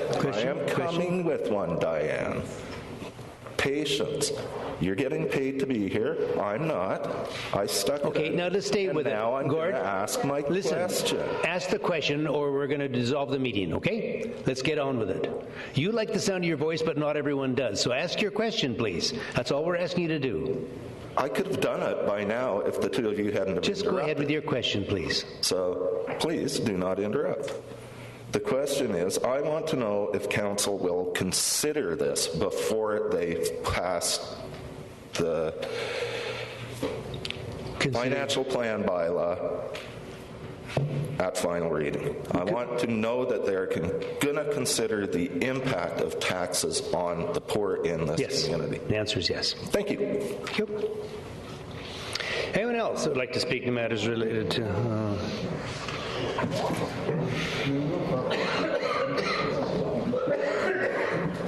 I just have a quick, serious question just based off of this. Would council consider, although it's already been adopted, to put the $140,000 for the communications director in the financial plan, would council maybe consider, instead of spending $140,000 on a salary... The decision's been made, as you know.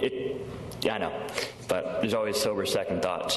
Would council ever consider instead hiring a $40,000 a year public relations representative to speak to the media? I mean, $140,000 just for someone to talk to the media is pretty ridiculous. So $40,000, which is the average salary for a PR rep, sounds a little bit more affordable. Would council consider that at least? Mr. Chair, once again, we didn't hire a PR person, nor did we hire a spokesperson. That's why we have a mayor. He's the chairperson and the spokesperson for the city. We hired a communications manager who is supposed to find new innovative ways to communicate with the public. Would not the city working with a public relations representative not accomplish the exact same thing just based off of all this that is rambling and discussion? Yeah, I don't disagree with that. Yeah. Okay. That's all I wanted to know. Thank you, sir. Now, anyone else? Do you want to move to adjourn? Okay, is there a seconder? We stand adjourned. Thank you very much.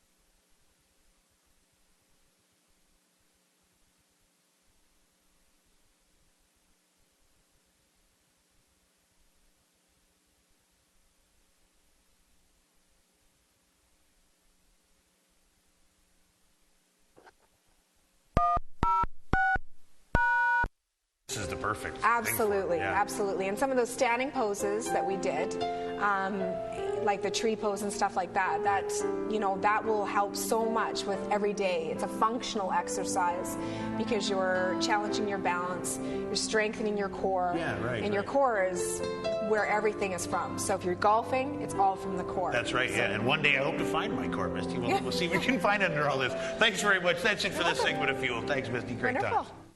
The first thing I made was a vest kind of thing that I spindle spun from my second spindle attempt, and I love it. Tammy Mallett remembers all too well the first time she started spinning hand-dyed fibers. It was easier than I thought it would be. Once you get it, I think it took me a couple hours of spindling, like holding and putting the twist in before I could stand up and let it go.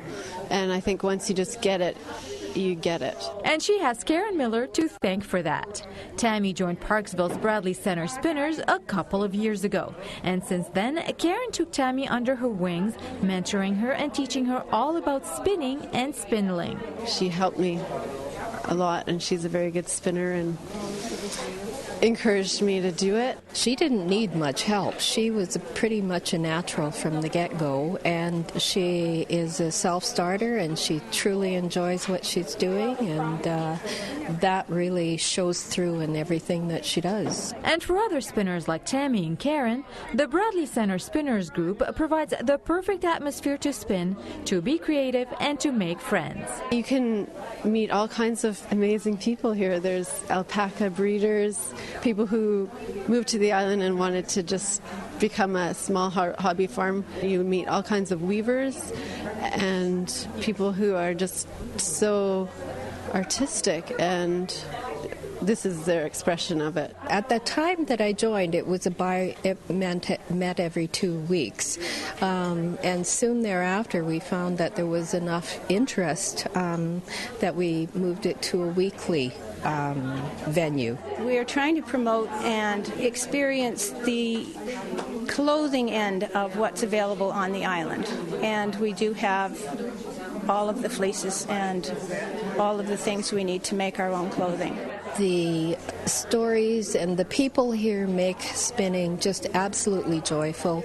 There's no presidents, it's not a guild, it's a group of people who have a common interest, and we get together and we spin. If you're interested in fiber arts, from anywhere from hand dyeing to weaving or spinning, it's a very inspiring place. The Bradley Center Spinners are open to anyone who's interested in joining, with or without experience.